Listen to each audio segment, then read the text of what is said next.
Hello, my friends. Welcome to today's N10-008 study group.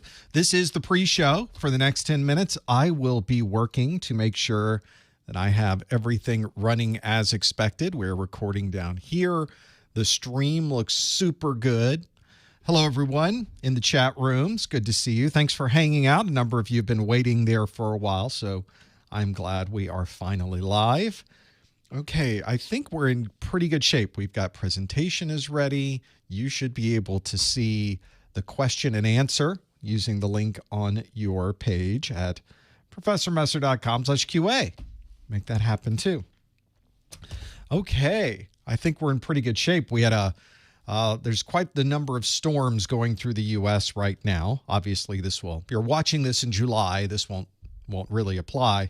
But we had a lot of cold weather come through. In Florida, cold weather, I guess, is relative, isn't it? It doesn't really snow here. But there is plenty of coldness. So we had to check and make sure we didn't get everything iced up last night. And everything went great. So glad that worked out just fine. You know, I guess pretty much everywhere is cold, isn't it? Just everywhere we look, it seems to be chilly outside. It's that kind of day. Florida is not immune to that. I need to get further south in Florida. I'm too far north in Florida. That's the problem. We'll work on that. I'll get right on that. See what happens. So we've got all Network Plus today. It's all new questions. Second hour will be Q&A. So if you are online and you are here live, there's this link at the bottom of the screen here, which I can't get to because it's at an odd angle. There it is. professormesser.com/QA. That is where you go to answer questions online, certainly, but you can also submit questions for the second hour, which is really nice too. That way I can look through the questions when we are done with that first hour, and we can easily go through them. You can see them. So make sure that if you have a question for the second hour, a question of any kind, it can be about the Network Plus, it can be about IT certifications in general, it can be about IT, it can be about career, it can be about the weather. It really doesn't matter. You can put any question you would like in there. I don't know that I will answer any question that you put in there, but most of the time you guys have really good questions. So feel free to make that happen. Go to professormesser.com/QA. That will be the place you go. You'll hear me say that a number of times today. Okay. I have so many things I want to be able to get done. It's there's a lot going on right now. We got plenty of things happening. So I'm very, very excited about this live stream. I always like doing the live streams anyway. So this is always a good time. We've got everything ready here. I think we got everything ready here. Presentation is set up. Yeah, we're in good shape. Now, that was not the case just before going live. There were like 4 or 5 things I just forgot. So it's entirely possible there's something else I forgot, but we may just figure that out when it happens. Hello, chat rooms. Good to see everybody. There's folks checking in from Jersey that say it's freezing. You didn't say which Jersey, the old one or the new one. I guess both may be a little chilly right now, so that's entirely possible. California's checking in, and Montana and Ohio and South Africa is here. Thanks for being here. We got some folks studying for the Security Plus. You have to be certified in 3 months for your new job. That is not a horrible schedule. That is a pretty average time frame for passing Security Plus. So if you're working and you need that, I would say focus all of your efforts on Security Plus until you get that done. And it'll be interesting to see which one you choose, the 601 or the 701, because you have a choice. You get to decide. And they're very different.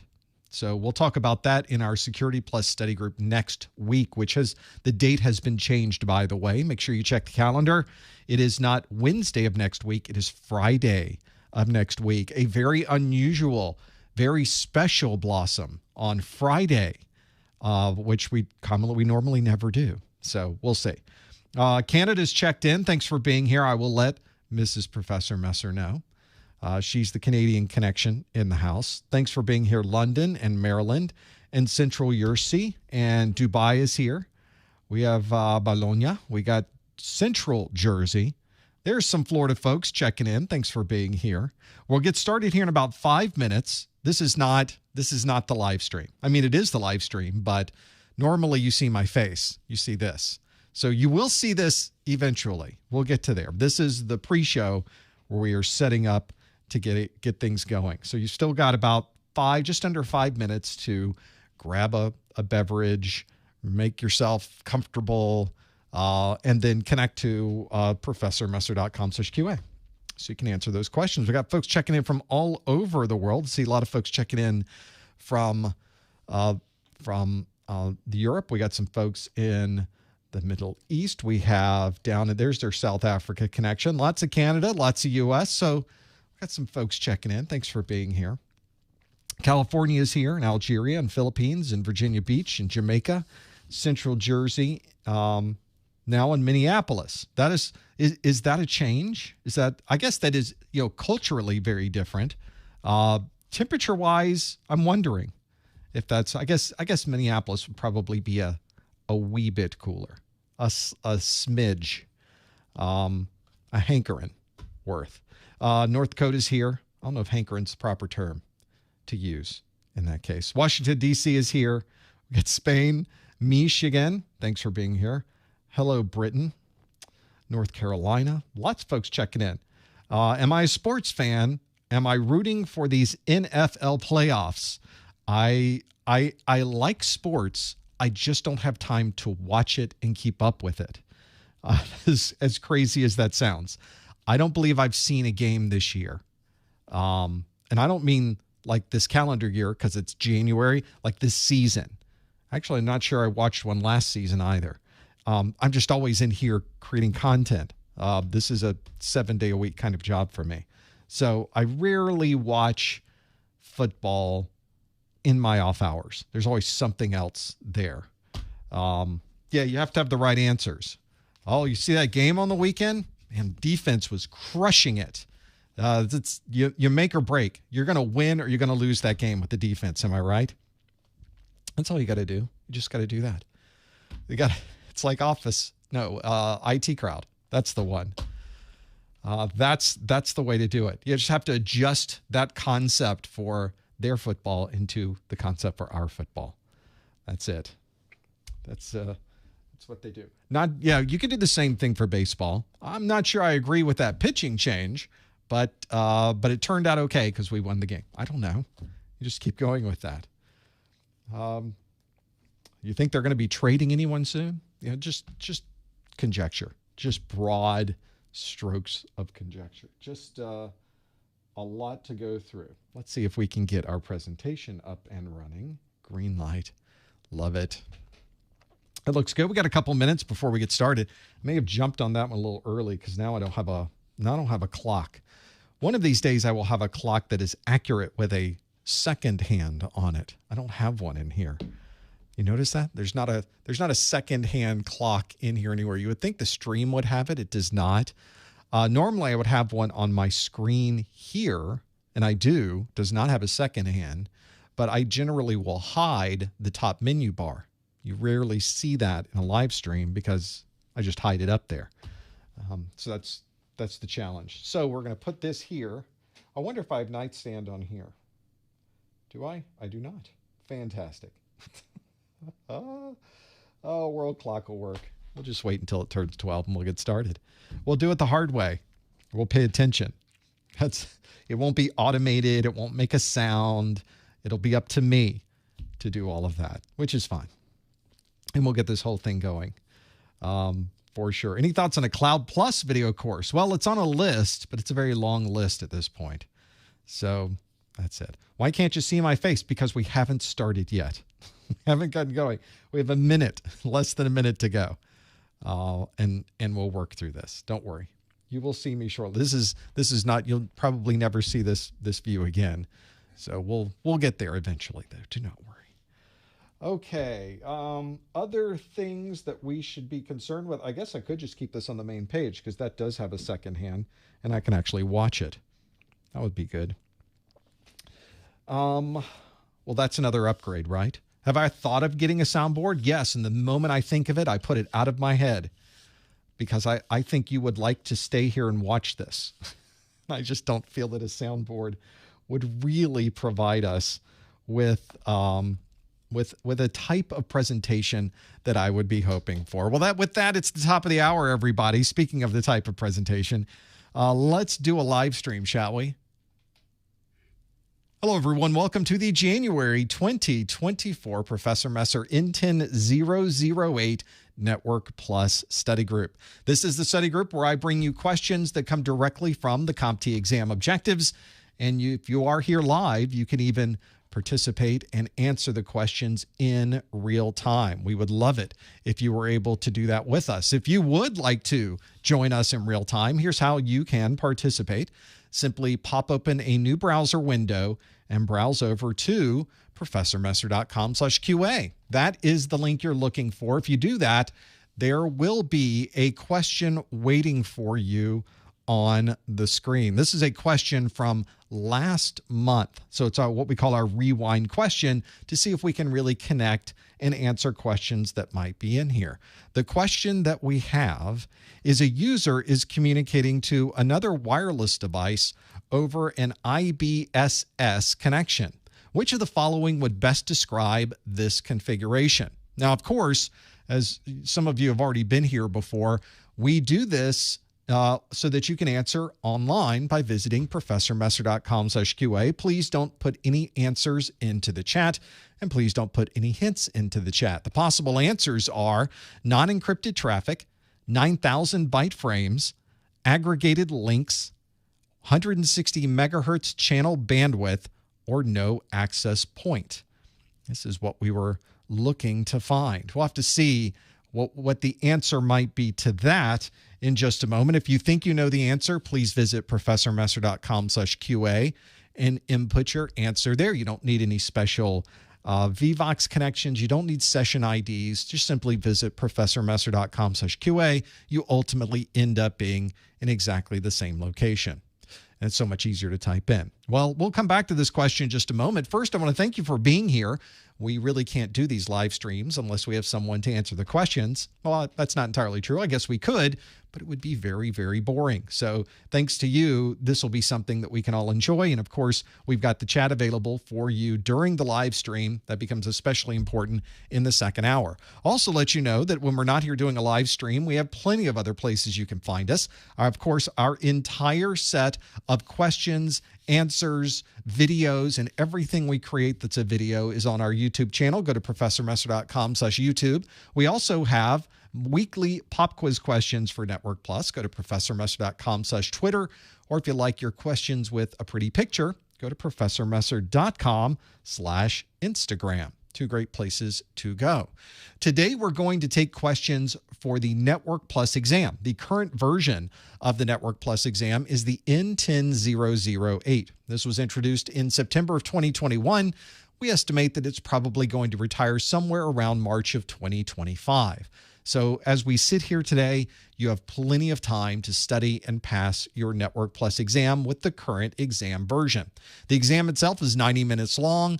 It is a maximum of 90 questions. You might get fewer than 90 questions on your exam. And the score you're looking for is scored on a scale from 100 to 900. The score is 720 is what we need.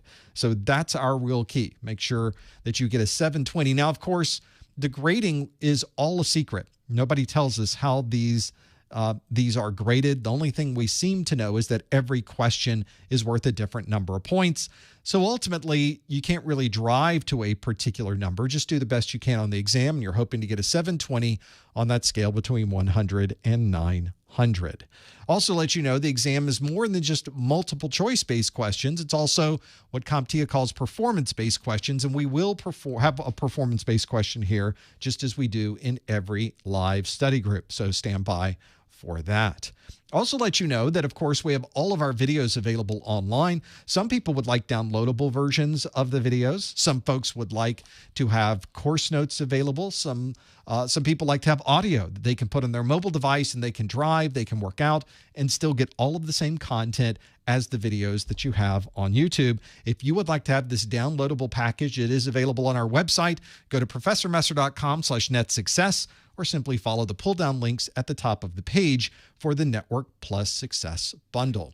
We also have all of these live streams archived immediately afterwards on our YouTube channel. It's just done automatically. I also create an audio-only replay available in podcast format. You can find this at your favorite podcast site, or you can visit professormesser.com/podcast and simply download the RSS links from there. Use those to add the A+, Network Plus, or Security Plus study groups into your podcast listening program. You can also, of course, listen live on our website or go to your favorite streaming service. For example, if you like Spotify, just simply search for Professor Messer on Spotify and you'll find the same podcast. So lots of ways to find the replay of what we do today. We've also got, of course, this YouTube video replay, and you'll notice about a day afterwards that there is a timestamp that suddenly, almost like magic, appears in the YouTube video description. But of course, like most magic, it's not something supernatural. It's not something that happens automatically. It's there thanks to the hard work of my marketing manager, Lori. She is listening to this right now. Hi, Lori. And going through the entire live stream, probably at 2x speed, and putting down these timestamps so that you can find exactly what you're looking for later. This is a great way to find the information not only in the first hour, but also indexed for the second hour as well. And that is simply added to every YouTube video description. When we're not here doing a live stream, we're usually in our Discord. That is our chat service where you can find myself and everyone else on the Professor Messer website who'd like to get together and talk about some of the challenges with studying and maybe even study together. We have channels that you can open up and control and manage from our Discord server so that you can run your own study sessions with the friends that you meet there. Simply go to professormesser.com/Discord to join us on our Discord channel. So plenty to work through there. Also let you know that eventually you will need to take the Network Plus exam. And if you are in the US or Canada or any of our US territories, you can purchase a voucher on the Professor Messer website that is already discounted. So there's a real bonus. You don't need a coupon code. You don't have to put an extension in your browser. You can simply go to professormesser.com/vouchers and you will see that the discounted price is already available on that page. Not only is the voucher itself discounted, if you buy the voucher on the Professor Messer website, you also get a bonus exam hacks ebook that I wrote, where I took all of the tips and tricks that I've accumulated during my test-taking sessions through the years, and I put them into one single document. That is a document you can't purchase. You can only get it with any of my success bundles or by purchasing a voucher at professormesser.com/vouchers. It's also a great way to support what we do here. So when you're ready to buy your voucher, we would love it if you would consider buying at professormesser.com/vouchers. Let's also see if we can work through some of the challenges with this question that we talked about. professormesser.com/QA allows you to answer the question that states, a user is communicating to another wireless device over an IBSS connection. Which of the following would best describe this configuration? Is it non-encrypted traffic, 9,000 byte frames, aggregated links, 160 megahertz channel bandwidth, or no access point? Now, of course, we have a number of you that have already answered this, so let's see how we did with this one. This, of course, was a question from last month where we didn't do great on this particular question. And fortunately, we either have gotten better in the last month, maybe we remembered some of the topics we went through, because 57% of you say the answer is no access point. We did get 17% that said non-encrypted traffic, and then 13% said 160 megahertz channel bandwidth. And lastly, well, 10% said aggregated links, but lastly, 1% for 9,000 byte frames. No love for the 9,000 byte frames. Some of my favorite capabilities on the jumbo frames. The answer, of course, is the one that the majority of you chose, no access point. It's that IBSS that really has the details here. IBSS stands for Independent Basic Service Set. That is the fancy term we use in wireless networking that describes one device communicating directly to another device without an access point in between.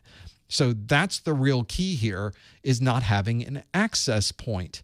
And most of the time, we're so accustomed to having an access point. We go to the doctor's office, we're in our house, we go to a hotel, we're at a trade show, we're at a coffee shop. There's always an access point. But there may be times when an access point is not available to you. And if that's the case, you'll want to choose the IBSS, or what we often call an ad hoc configuration. That's usually how it's presented in the software as, oh, what kind of configuration would you like to use? Would you like it to be ad hoc? That would be the one to choose. And when you choose the ad hoc configuration, it is using this Independent Basic Service Set, or IBSS, connectivity. So that's what we're hoping would be the answer here. Of course, not encrypted traffic. IBSS is not about the encryption. It's about the connectivity. 9,000 byte frames would be for jumbo frames. It would not be IBSS. Aggregated links would be a link aggregation, a lag type connection. Aggregated links are not described using an independent basic service set. You've got 160 megahertz channel bandwidth. Of course, that would be nice to have, but it has nothing to do with an IBSS connection.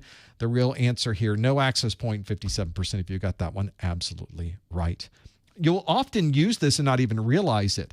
If you are setting up, in fact, I had a sprinkler system that I was setting up in my backyard. It was connected to my house. For those of you that have homes with sprinklers, you know that there's a system that manages the sprinklers. Well, I got a smart one of those, because why would you want one that's simply mechanical when you can make it much more complicated and pay much more money? So, of course, that's certainly what I did.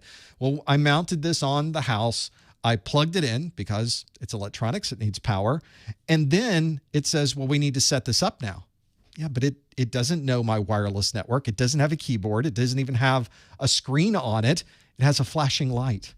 And you load up the app on your phone, it puts it into an IBSS ad hoc mode to talk directly to the device so that you can transfer the configuration settings for your wireless network. And then suddenly it joins my access point. It's able to communicate. So very often this is a method to bootstrap a configuration so that we can then have a much broader config on that system. So simple to be able to do that with the IBSS. And indeed, most of you knew that would be the case. 57% of you got that one absolutely correct. Well done. I think that was a good start to being able to have the right information that we needed to be able to answer this question. Now let's shift gears a bit, because we just did this. This question was a multiple choice question where there was a single question and multiple choices to select from. But I want to give you the same experience that you might have going into an actual Network Plus exam. And when you work through that, when you step into the exam and you start the exam configuration, the very first questions that you will get, there will be a handful of these at the beginning of your exam, are not multiple choice.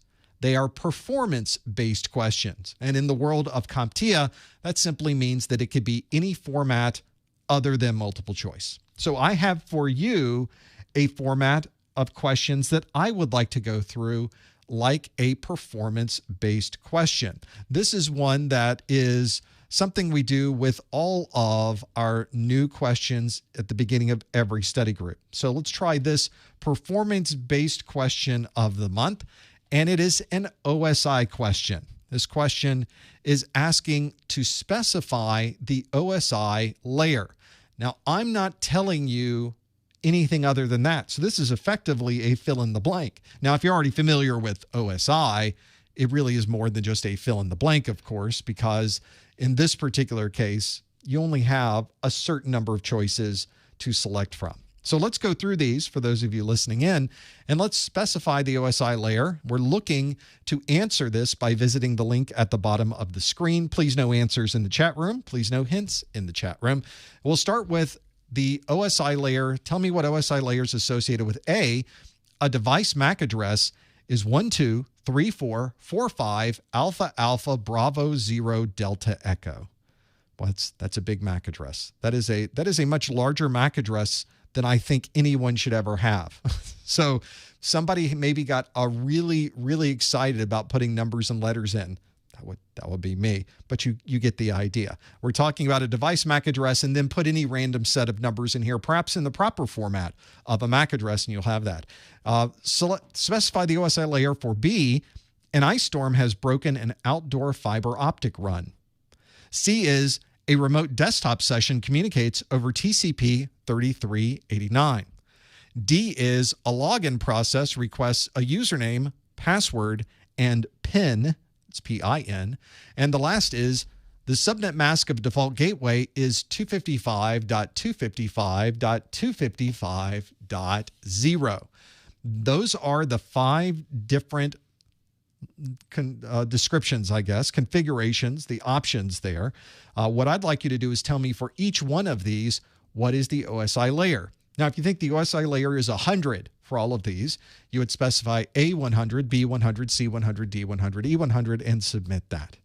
As you can probably imagine, there's probably not an answer with OSI layer 100. We would be in trouble, wouldn't we? If we did more of that, that would be a challenge. So in this particular case, we don't have to worry too much about that. We will go through the specification of the OSI layers and see if you know what OSI layer you would associate with this. Let's see how I did. I think I did some interesting ones here. OSI layers are always interesting because we often get into a fight, a technical fight. I don't know what kind of fight that is, but very often conversations about OSI layers dive so deep into the details that we end up taking this concept of a model and extrapolating it out so much that we now find inconsistencies in how we perceive the real world versus the model. We effectively spend so much time drilling into it that we break it. So I would urge you from the perspective of the OSI model that you keep your conversations very broad. Your thought process should be very broad, especially since we're talking about a model. It's not a thing that actually exists. It's a conceptual view of the world. And we can make that conceptual view be as accurate, as non-accurate as we would like, but we can, of course, discuss the details. And very often I do discuss the details with these. Very interesting to do that. Let's see how you did. A number of you have already input your answers on this. I want to give a few extra folks to input theirs, but let's step through each one of these OSI layers and see if we can figure out what we would put for each of these. We'll start at the very top of this, and it asks or mentions that a device MAC address is 1234445 alpha alpha bravo 0. That would probably be a more accurate MAC address, would it not? Now, if you're someone who has worked with MAC addresses or you're trying to figure out the details of what a MAC address would fit into the OSI model, anytime you see a MAC address, you should automatically think, well, that's OSI layer 2. That's one that is very common. Now, just because we're mentioning layer 2 doesn't guarantee that the address at layer 2 is going to be a MAC address. But if you're on an Ethernet network, a wireless network, or something very similar, it probably is going to be. When you get into others, it gets a little bit more difficult. It gets into dealing with things like DTE and DCE. Maybe out of the scope for the current version of the Network Plus, but just to let you know, MAC address is always in layer 2. Layer 2 is not always a MAC address. The answer or the description for B is an ice storm has broken an outdoor fiber optic run. Ice storms breaking fiber optic runs are a bad thing. Hopefully nobody has any of those recently, but they do tend to happen. If we're dealing with a fiber optic run, and we're not really talking about protocols, we're really talking about being able to have all of this traffic communicate properly over the network, then we're dealing with OSI layer 1, the physical layer. Layer 2 would be the data link layer, layer 1 being the physical layer. And whenever you have a problem where we can't get signal, whether that signal is an electrical signal or it's photons, trying to get that signal from one side of the network to the other, if we have a problem doing that, then we have a problem at OSI layer 1. Physical sort of does describe what we're referring to in those scenarios. Next on our list is a remote desktop session communicates over TCP 3389. And that should already be in your head from your A+ days. And I think, of course, that is a port number we also need to know for Network Plus. 3389, of course, is the Microsoft Remote Desktop Protocol, the default protocol that it uses. And anytime we're talking about TCP or UDP or talking about a port number, we are talking about OSI layer 4. That is the layer associated with anything TCP related, anything UDP related. If somebody's talking about port 80, port 443, port 3389, if you hear a port number or you hear TCP or UDP, you can automatically put that into layer 4. And again, the same rule kind of applies to what we talked about before. TCP and UDP ports are always associated with OSI layer 4. OSI layer 4, though, can consist of many different protocols as well. But these days, TCP and UDP tends to be the number ones that we would see there. They're the top of the list. They're the ones we really use these days. Fourth on our list is a login process requests a username, a password, and a personal identification number or a PIN. Anytime we're dealing with something that is an interactive application where we are typing something into the keyboard, we're watching the screen, we're looking at messages appear on the screen, or we may be authenticating to what we are doing and typing that information into a browser or into a login page, we're dealing with the application layer or OSI layer 7. Now, we could get into a conversation about the intricacies of OSI layer 5 and OSI layer 6.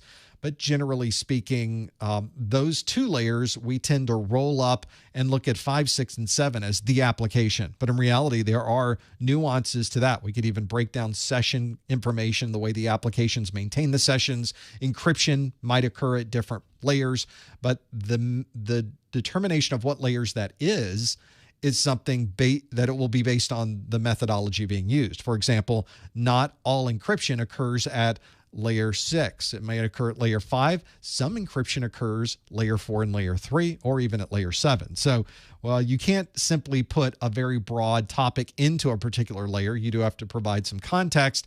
And in this case, our context was the login process showing us or requesting on the screen that is a username, a password, and a PIN. That is absolutely layer 7 content. Otherwise, we would not have seen it.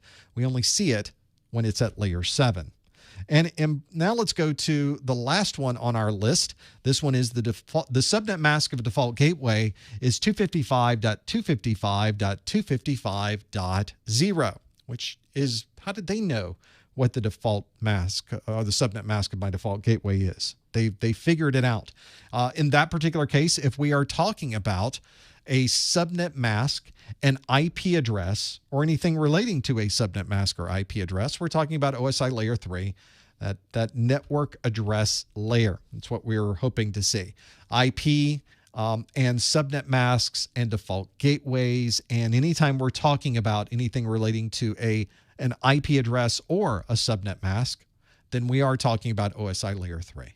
Those are the 5 answers for our OSI layers. A MAC address list is layer 2, and an iStorm breaking a fiber optic run is layer 1. Remote desktop session communicating over TCP 3389, anytime we talk about a port number, OSI layer 4. A login process that we can see, or anything that we can see on the screen by default, is an OSI layer 7. And then the subnet mask, whether it's an IP address, a subnet mask, or anything relating to IP, we're talking about OSI layer 3. That is our performance-based question of the month. Now, one of the questions that comes up from here is you might have gotten all 5 correct, you might have gotten 0 correct, or you may have gotten a number of these correct. You might have gotten 4 out of 5, or 3 out of 5, or 1 out of 5. So the question becomes on the exam, do you get partial credit? If you had a question like this on the exam and you had to put in the right answer or maybe drag and drop the right answer onto your screen, the real question becomes, how many points do you get for that? Now, CompTIA has said on their website that there are questions where they do give partial credit, but they also say, we won't tell you what those questions are. And you have no way to even know if we gave partial credit on a question, because sometimes we don't give partial credit. So the answer there is you might get partial credit and you might not. That is the best we can get for understanding how the grading works for this exam. Like I said, they don't tell us a lot about the grading process. So this particular question and understanding whether we get credit or not credit, I think a question like this tends to lend itself towards partial credit. And so if you're calculating this at home, or you'd like to keep up with what the answers might be, even though it will be impossible to validate this once the exam is over, then you can certainly give yourself partial credit. I'm fine with that. Let's shift gears back to a multiple choice based question, something not quite as dramatic as a performance based question. This next question is asking, a user's traffic has been blocked by the corporate DLP appliance. Which of the following would most likely be part of this traffic?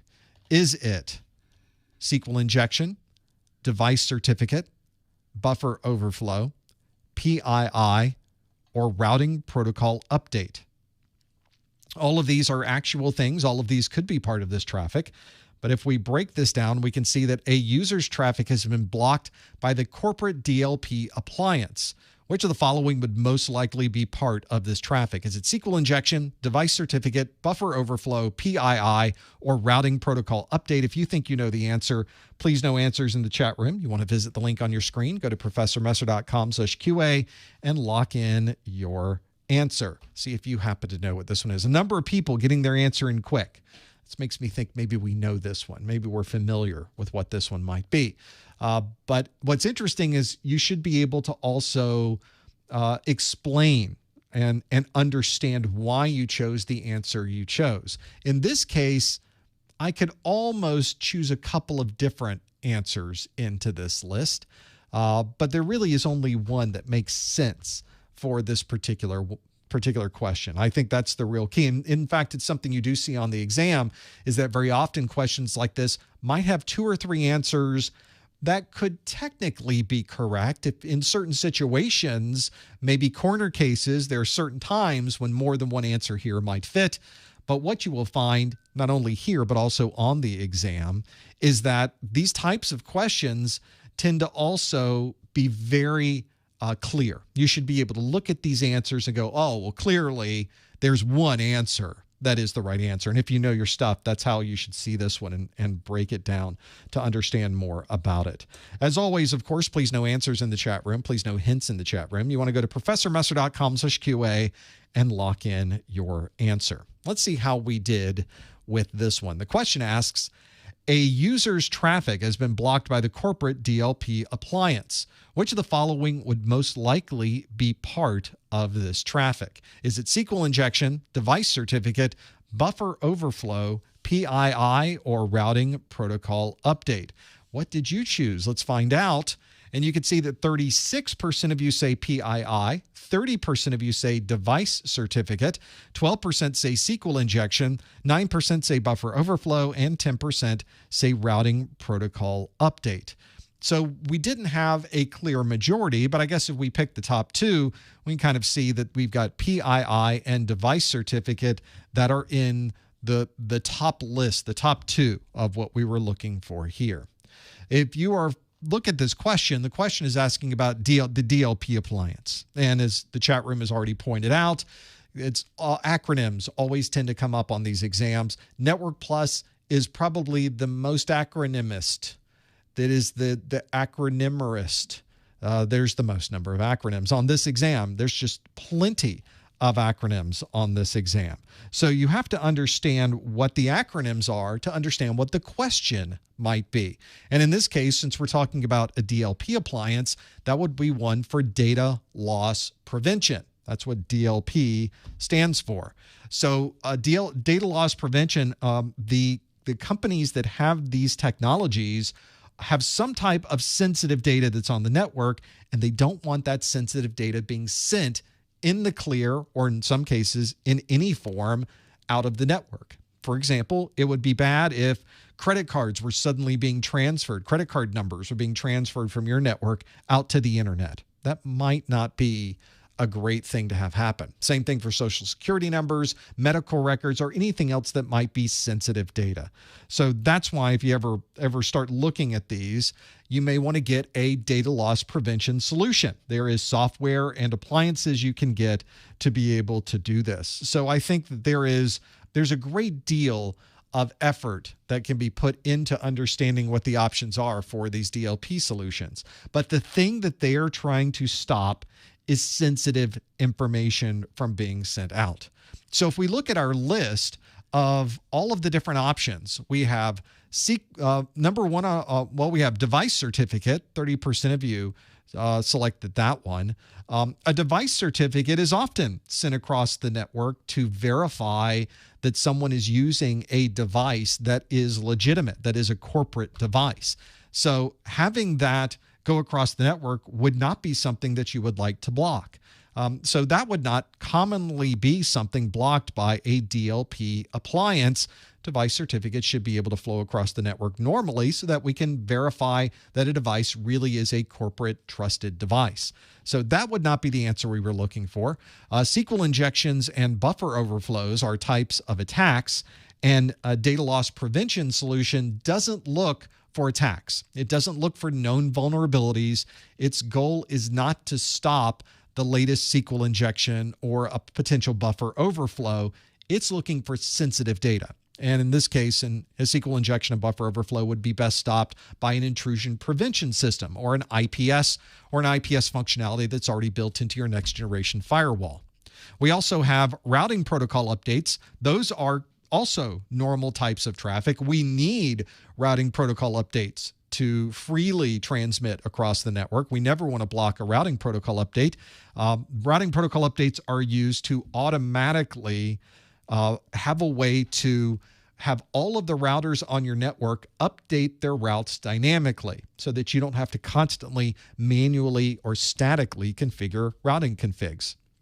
So you do need routing protocol updates to traverse the network, and it will be remarkably unusual to have anything filter those out, especially something like a DLP appliance. That leaves us with the only answer left, which is PII. PII is personally identifiable information. So not only did I hit you with an acronym in the question, I hit you with a number of acronyms in these answers, things like SQL injection or PII. These are things we need to know. And as many of you know that have looked through questions that I've done before, the questions that we are using and the answers that we use here, sometimes all of the answers are acronyms.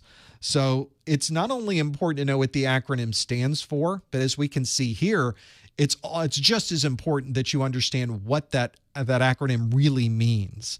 What is that really referring to? And in the case of PII, that is personally identifiable information. That might be your name, your address, your mobile number, your mother's maiden name, your favorite color, the model of the first car that you owned. You get the idea.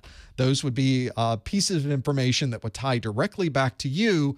And we certainly don't want that kind of information to be transmitted over the network, especially if you are in a very secure environment.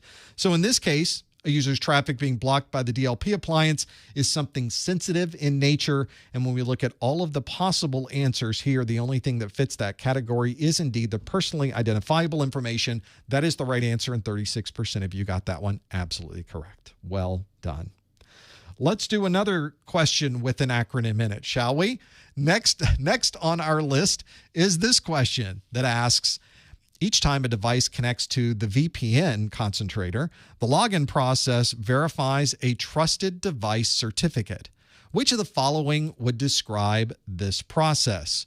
Would that be vulnerability scan, key exchange, posture assessment, platform as a service, or penetration test? Each time a device connects to the VPN concentrator, the login process verifies a trusted device certificate. Which of the following would describe this process? Is it vulnerability scan, key exchange, posture assessment, platform as a service, or penetration test? You think you know the answer? Go to the link that's on your screen, professormesser.com/QA, and lock in your answer. Please no answers in the chat room. Please no hints in the chat room. Instead, we want to go to that link on your screen to be able to answer that particular question. There's got to be a number of you that have run into this before. Maybe this is something that you have seen when you have connected to your VPN concentrator. We'll have to see if you're familiar with this particular answer.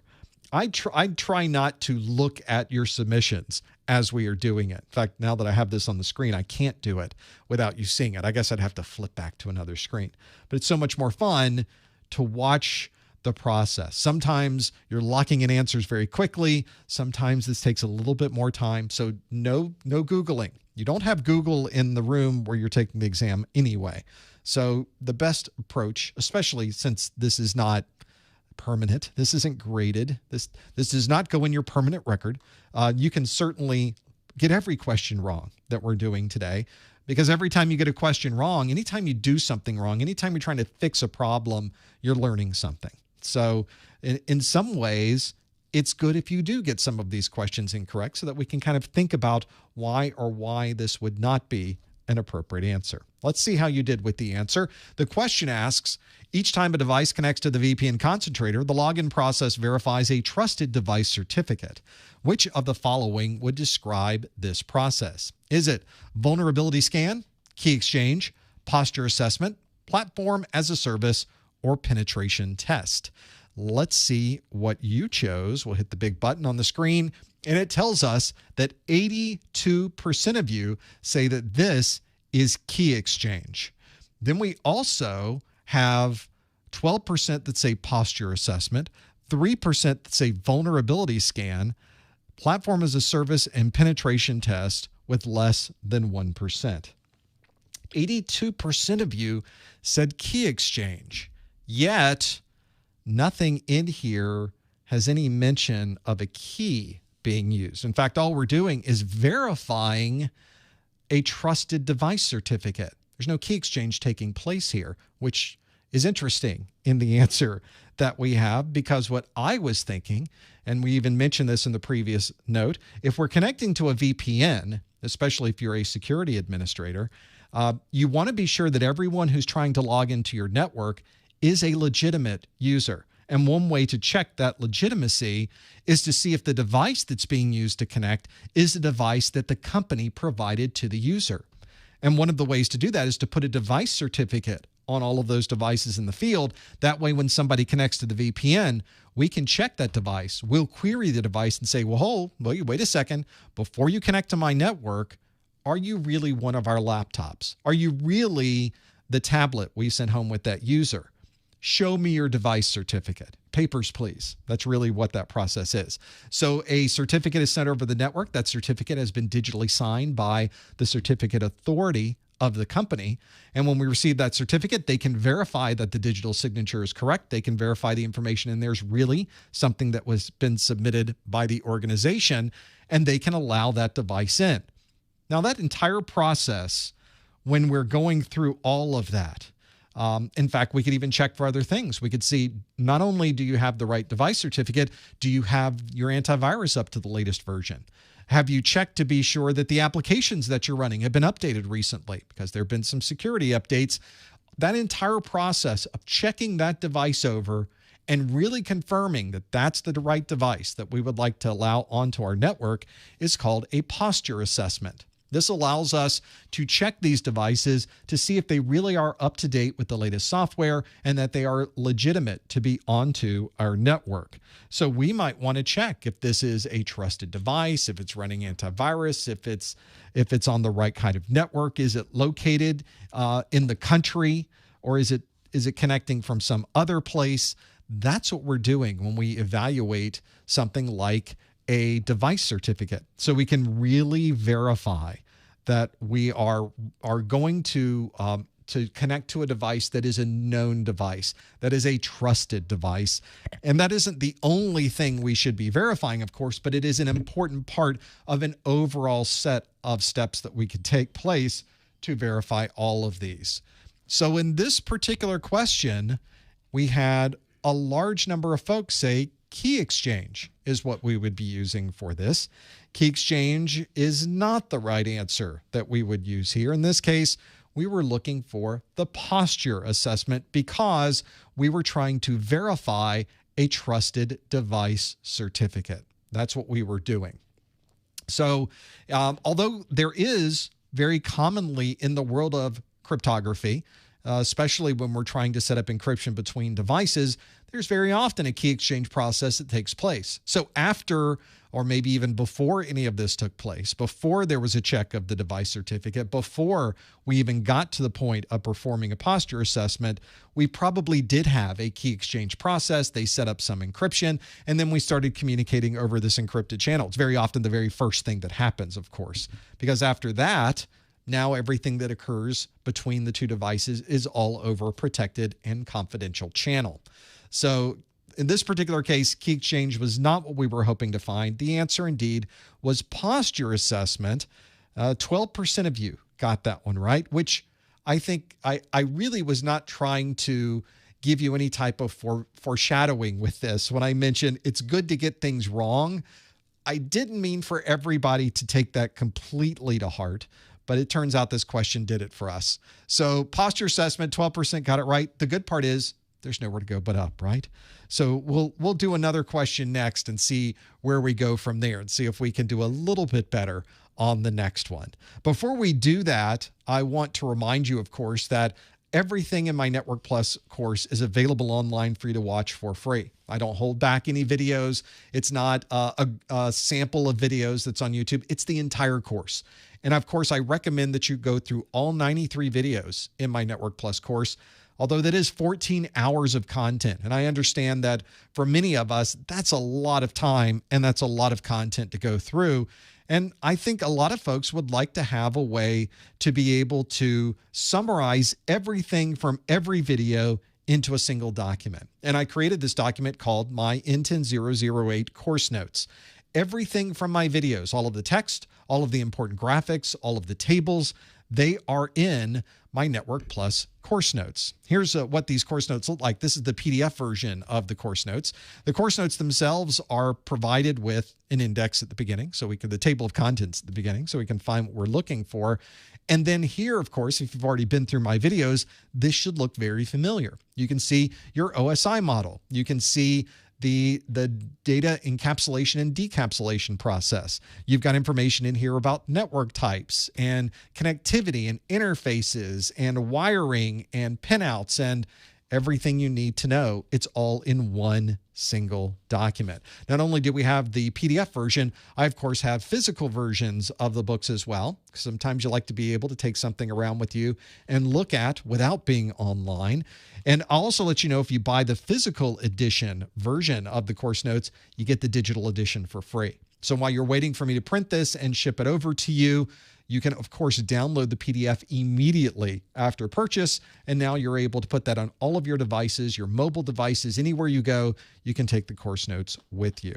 You could also print it yourself, I guess, if you wanted to. I think the physical edition probably would be less expensive than printing it out, but you can do the math, figure out what the best way it is for the type of network that you have or the type of printer that you might have.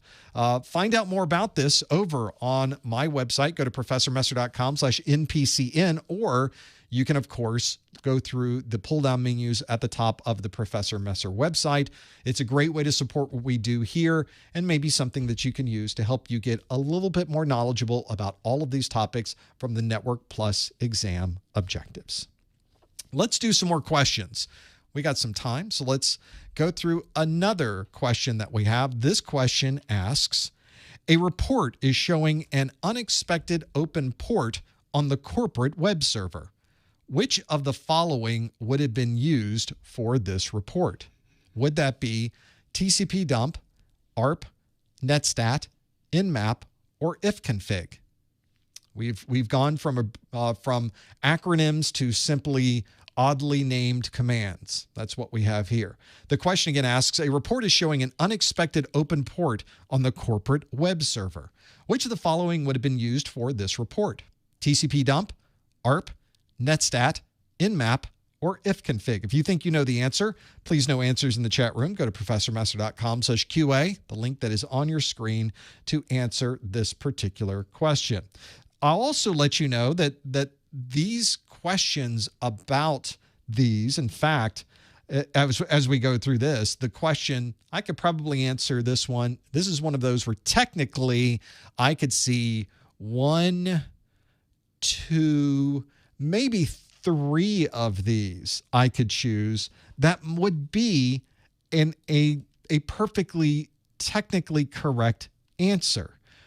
But there's really only one that jumps out to be clearly what would have been used for this. There's just one big one. And so as I mentioned, on your exam, you might get some of these questions where you might be able to go with 1 or 2 or 3 different answers, but really only one should be the most obvious and in-your-face sort of answer. A lot of people consider these to be kind of trick questions, but it's not as tricky if you really know what each one of these different utilities might be able to do. And that's the real key. If you know the content, it becomes a cakewalk. It becomes so simple. But that's the real challenge, of course, is getting to that point. So we'll see how we do with this one. Talking about getting to that point, let's figure out what you chose for this one. Remember, we're trying to beat 12%. So there's I haven't forgotten. This one asks, a report is showing an unexpected open port on the corporate web server. Which of the following would have been used for this report? Would we have used TCP dump, ARP, netstat, nmap, or ifconfig? Let's see what you chose. And 12% of you, no, 53% of you chose nmap as the answer. But is that the right answer? Did we do it again? Was it the right one? We'll have to find out. 30% of you, almost a third, say netstat is what you would use. 9% of you say TCP dump is what you would choose. And then you've got ARP at 3% and ifconfig at 3%. So let's go with the answer that has the majority in this particular case. Since we're looking at this, 53% of you say the answer is nmap. Is that really the answer we were looking for? In this particular case, we bounced back. We're doing it now. We hit that 50% mark. That's what we were hoping to find. And indeed, nmap is the network mapper that provides us with a way to perform most commonly port scans. Port scans is what we were hoping to find. So whenever we start looking at these questions and trying to understand what these products can do, nmap is the one that really is so well known for doing port scans. nmap, of course, is a very, very comprehensive utility. It can do much more than simply port scans. It can look at a device and tell you what operating system's running on that device. We aren't even looking at open ports at that point. We're asking it to perform an operating system scan. And it'll go, oh yeah, it's Mac OS, and here's the version of Mac OS we believe it to be. Here, oh yeah, that's a device that's running Windows. That's a device that's running Linux. And it will tell you that information. In fact, it will go a step further and tell you it's a Linux server. It's running the Apache web server. And here's the version of Apache web server that it's running. It can really go into a lot of details. It is a remarkable utility. Not only that, you can then extend the capabilities of nmap through the use of a scripting engine built into nmap itself. It is a comprehensive utility. If you get into networking and security, this is a must-have, a must-use is nmap. It's the network mapper. That's what I highly recommend you become familiar with. And indeed, 53% of you knew, oh, we're looking at open ports. We must be using nmap in this case. Now, for those of you that are technical purists, as I mentioned, there were other answers here that could technically be correct. The two that I would choose as some that you could do something like this with would be netstat and TCP dump. ARP would not be used for something like this. ARP would be able to tell us what MAC addresses are associated with IP addresses and what IP addresses are associated with MAC addresses on our local subnet, but it doesn't tell us about open ports on a web server. So we wouldn't use ARP for that. Ifconfig shows us an interface configuration on our local device. Again, doesn't tell us anything about port numbers on a web server, so ifconfig would not have been the choice. So why would it have not been netstat, and why would it have not been TCP dump? This is the real question. Well, for the purposes of running reports on these devices, we don't tend to run these reports on the device themselves. We don't connect to the corporate web server, run our report on the web server, disconnect, and then go to another server. Instead, we simply sit on our local machine and we query those devices across the network to know what the open ports might be on those devices. And in that case, nmap is the answer that we would choose. Now, if somebody was going to every single server, and on that server, they were running netstat in a particular way that could possibly show that open port there. The problem with that, though, is you would only see it if somebody tried to communicate to that open port. So netstat may ultimately not show you the information you were hoping to find about this open port, especially if nobody was connecting to it. Same thing applies for someone that's connecting and collecting network traffic from the network. So you have your protocol analyzer. In this case, you're using TCP dump. Maybe you're using Wireshark. Maybe you're using a sniffer, and you've plugged into the network and you're collecting packets. You may be able to see that open port as long as somebody tries to communicate to that open port. But if there's no active communication to that open port, you will not see any traffic. So that's not the most likely answer here. May not show anything. TCP dump may not give you any information about the open port. Netstat may show you nothing about that open port. The only one that you can guarantee is going to be able to find that open port, whether you run it locally or across the network, is indeed Nmap. That is the best answer in this case. 53% of you got that one absolutely right. You can now go to your Nmap configuration and run the port. Here's an example of the Nmap output that you might get. It can even tell you this is one that's communicating to a device that's on my network, and it tells me that SSH was open, the port number that is commonly associated with HTTP and HTTPS was open, RPC bind was open, NetBIOS session was open, Microsoft Directory Services was open, Apple File Protocol was available, the network file system was open, and Universal Plug and Play was open on this device. A lot going on that single device. Nmap was able to find all of them very, very quickly. Ran the report. It didn't show 91 ports that I tested that were indeed closed, because that would just put up a lot of noise on the screen. But you could certainly tell it to list all of those if you would like.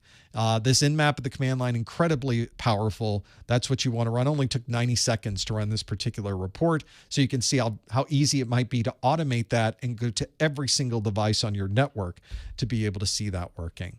Yeah, I intentionally turned on a lot of ports to run this Nmap. To be fair, it's not a real server, but I guess it is. You could turn on all of these and do it all at the same time. You get an Nmap report like that, you will definitely know that indeed there must be something going on there. Now, if you're someone who is, you've already earned your Network Plus certification, maybe you have an A Plus or a Security Plus, you know that these certifications have to be renewed. And one of the things that I often will tell folks is you can renew in many different ways. You can collect continuing education unit credits. You can go through the process of taking CertMaster CE. But for those of you that are collecting those CEUs, you may want to get a 1-hour webinar category CEU for our event today.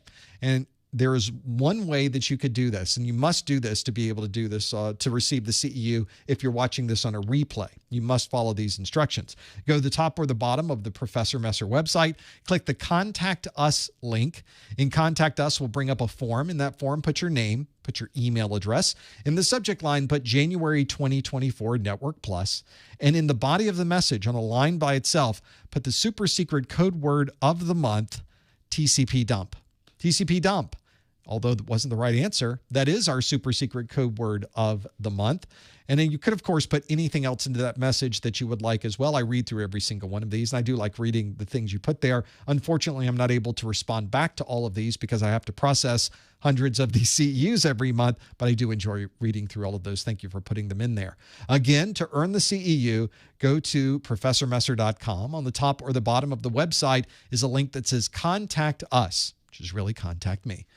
In there, put your name, your email address. In the subject line, put January 2024 Network Plus or something like that, so I'll know what we're referring to. And in the body of the message, you can simply put the word TCP dump, hit send, and you're done. You don't have to put anything extra. I know exactly what this would be for. So that is the process that I will see on my side. It'll take me about a week usually to process these, and then you will get an email back from me that certifies that you were here for that 1 hour of a webinar category CEU. That's the process. So hopefully you can use that process to be able to earn some CEUs if that's the process that you're using to renew your certification. If you're using a different process, you don't need a CEU. You don't have to do any of that. So that is exactly what you would go through to be able to find that information. Let's do another question, shall we? We have time for another one. So let's fit this question into the mix. This question asks, a DNS configuration needs to reference a single server as server-1, server-A, and server-1, which is ONE. Which of the following should be created? Should we create an AAAA, MX, TXT, PTR, or CNAME? There's a lot going on here. If you think you know the answer, you want to follow the link on your screen. Go to professormesser.com/QA to lock in your answer. Let's do that question again. It asks, a DNS configuration needs to reference a single device as server 1, as in the number 1, server A, as in the letter A, and then server ONE as 1, as server 1. Which of the following should be created? Should it be Quad A, MX, TXT, PTR, or CNAME? Remember to lock in your answer. Go to professormesser.com/QA and be able to lock all of those away. Be able to figure out what this answer is. A DNS question is what we needed. Now, of course, if you do have a problem on your network, it's DNS. We all know this. Now, they can say it's something else, but we all know the problem is DNS. Hopefully, it's not a problem you created because you didn't choose the right DNS record to reference a single device as server 1, server A, and server ONE. We'll have to figure out which one of these it happens to be. Lock in your answer by visiting the link on your screen. Go to professormesser.com/QA to figure out what this answer might be. If you're ever in a case where you're trying to step through these questions, sometimes it's good to find answers where it absolutely cannot be, and we'll use the calculatus limitatus and get rid of those. Now, I'm giving you 5 answers in the questions that I normally pose, but if you take an exam, you'll notice there are usually 4 to choose from. So it might be a little easier on your exam. That's intentional. I'm trying to make it more difficult for our studies so that you will be ready when you sit down and take the exam, and maybe it'll seem a little bit easier as you're going through it. Let's see how easy this one might have been for you. The question again asks, a DNS configuration needs to reference a single device as server-number 1, server-letter A, and server-ONE. Which of the following should be created? Is it Quad A, MX, TXT, PTR, or CNAME? So that is what we were looking at here. Let's see what you thought the answer is. And we can see that 69% of you say the answer is CNAME. Pretty much 70% of you lock that one in as what you think is the right answer. We do have kind of a 4-way tie for second place between Quad A at 9%, MX at 5%, TXT at 6%, and PTR at 9%. Well, 69.88, 70% of you say the answer is CNAME. And if you've ever worked on a DNS server, then you know that CNAME stands for canonical name. It is a way to put a configuration in a DNS server where you can add multiple names to a single device. So this is not unusual. You see this happen all the time on a DNS server because someone might reference it as server-1. Some applications might reference it as server-ONE. And now you're in a case where how do I put 2 names in for one single device, where you would specify the IP address of that device elsewhere in your DNS configuration, and then you just create another section of the config that is CNAME records. And the CNAME records has all of the canonical names or aliases for the device that you would like to specify. It's a very easy way to be able to put names like on the same server. It's a chat server, it's an FTP server, it's a www server. So that's a really good example. Or in the case of our question, it's server-1, server-A, and server-ONE all point to the same device. So it doesn't matter what you use in the field, we will make sure that you always find your way back to the right IP address by using the appropriate DNS configuration. Now, we had 4 other answers to choose from in this list. Quad A, for example, was 9%. Quad A is a record that specifies the IPv6 IP address of a particular host name. Well, we're not really talking about IPv6 here. We were trying to specify 3 different names for the same device, so it would not be Quad A. MX is a mail exchange record, or as I like to call, the record you should never touch. This is the record that will get you in trouble. get you in big trouble. You should only change the MX record if you, someone else, and maybe a third person has really looked at the config and verified that the configuration change is correct. Because if you get an MX record wrong, you don't get any email. And nothing makes your corporate environment happy than when they suddenly stop getting their email. So very important. Don't get into that one with the MX. Don't change your MX, but that is where you would configure and modify anything related to where your mail exchange server, your SMTP server, happens to be. We also have the TXT record, stands for text, not too much of a stretch there. Text records is where we would add other information that's really outside the scope of what normally would be configured in a DNS server, an extension to the DNS server in many ways. So for example, if you were setting your SPF for your trusted mail servers. Maybe you're configuring the DKIM settings. Maybe you're configuring any of those email verification options. And of course, you should know about those as well. Those are also important to put in a TXT record. There's a lot of other things you can put in TXT records as well. Very often, if you're setting up a relationship with a third party and they want to verify that you have control of your DNS server, they often tell you to add a text record to the DNS server that they will query to make sure that you were able to change that.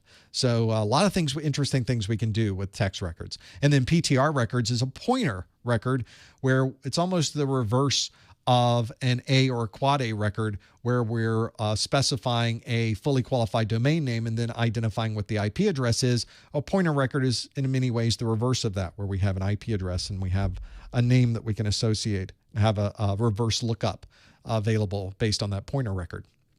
And that is the 4 that we did not choose. The answer here, obviously, CNAME is what we were hoping to find. That is the right answer. The canonical name is what we were doing. So hopefully that is the answer that you chose. About 70% of you were spot on with that one.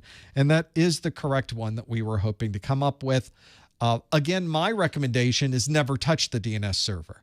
And if you do touch it, make sure you know exactly what you're doing. If you're really looking for an event that will cause you to update your resume, it's a DNS change. Once you become more accustomed to DNS, once you become more familiar with DNS, it almost becomes even more important that you pay attention, because sometimes we just get so flippant. We get so nondescript. Whatever. We'll just go in here and type this in. There we go. And not even think we know how to make a change. We're just making a CNAME change. Oops, I just took down all of our mail. You know, it's so easy to do that. That's what we don't want to have happen. The CNAME is our right answer here. Hopefully that's what you chose. 69 to 70% of you got that one absolutely right. Well done. I know we're at the top of the hour. Let's squeeze in another question, shall we? I think we should. I think we should get this one. And somebody in the chat room said, that's why we have change management. Yes, until you make a change to a DNS setting that will only propagate after hours of time because you set your time to live so high. See how this can just quickly become an issue? Trust me, just don't change DNS. You'll be fine. Next question on our list is this question that asks, a network administrator has created an air-gapped network for network-connected climate control devices at the corporate office. Which of the following would best describe this installation? Is that IoT, SCADA, PoE, SIP, or LTE? All real things, by the way. A network administrator has created an air-gapped network for a network-connected climate control device at the corporate office. Which of the following would best describe this installation? Is it IoT, SCADA, PoE, SIP, or LTE? If you think you know the answer, follow the link on your screen. Go to professormesser.com/QA and lock in your answer. We will see how we do with this one. Maybe you've been asked to do this on your corporate network. Maybe you will be doing this on your corporate network. You need to be ready. I tried to make it very clear what we were trying to do with this. Hopefully you're familiar with these. Folks in the chat room are asking about other study groups. We do study groups for all of our courses, A+, Network Plus, and Security Plus. And of course, we have a Security Plus study group coming up next week. You can always visit the calendar to know when the next event is going to be. The calendar, of course, is at professormesser.com/calendar. or simply use the events link at the top of the Professor Messer website. We also have an events calendar on our Discord. So if you're already on our Discord, there's an events channel. You can find it there as well. Plenty to go through. In fact, we're starting up our 701 study groups this month. We're converting over from the 601 and going to the 701. So that'll be kind of fun.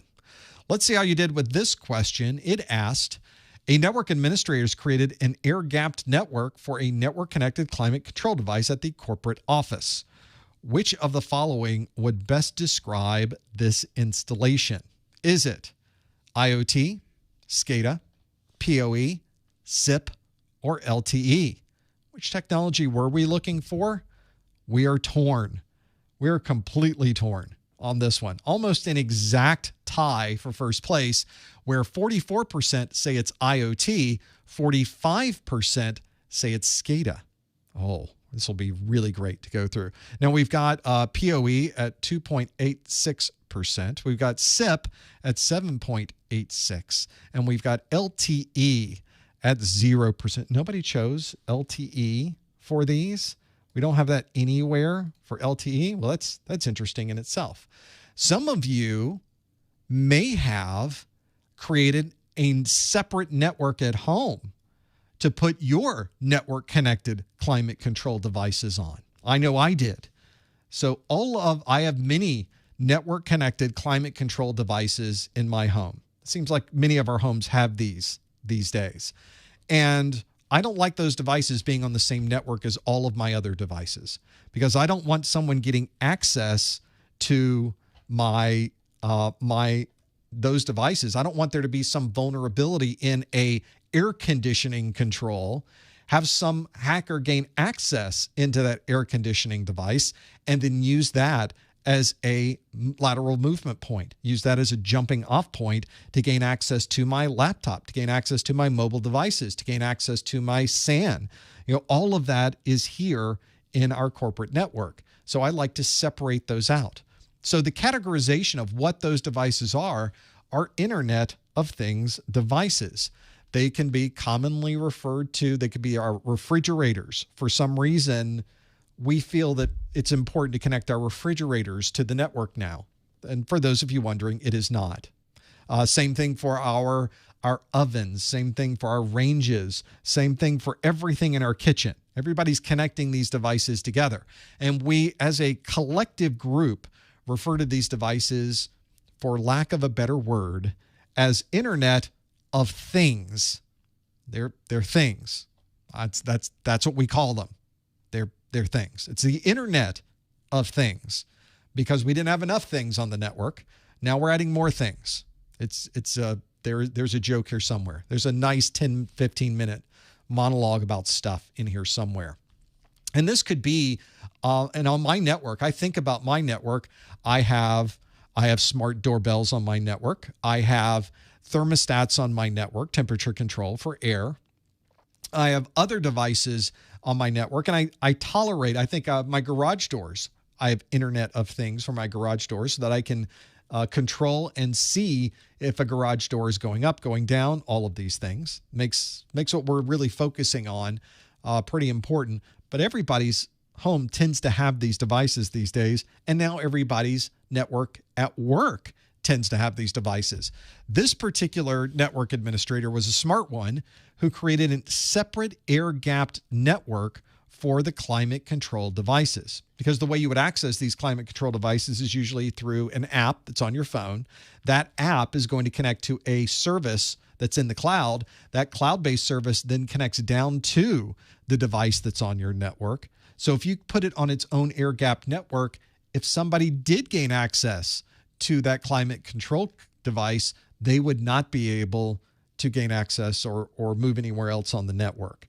So very smart to create it as a completely separate connection on the network. And that is the answer we were looking for, was Internet of Things, and 44% of you got that right.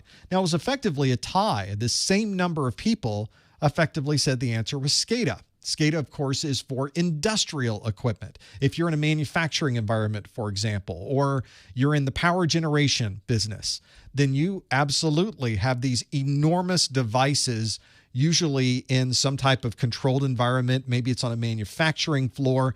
It's usually a very, very specialized device. It's not something you would buy off the shelf. You have to go to a manufacturer of electrical generators to be able to implement that into your network. This is not something most people have on their network. And if you are an insurance company, you don't have any SCADA devices on your network or a SCADA network that's separate. If you're a company that you're a shipping and receiving company, you don't have any SCADA devices. You're not manufacturing equipment. You don't have these large conveyor belts sending information around. You don't have generators that are running to create power. You're not distributing that power across a grid.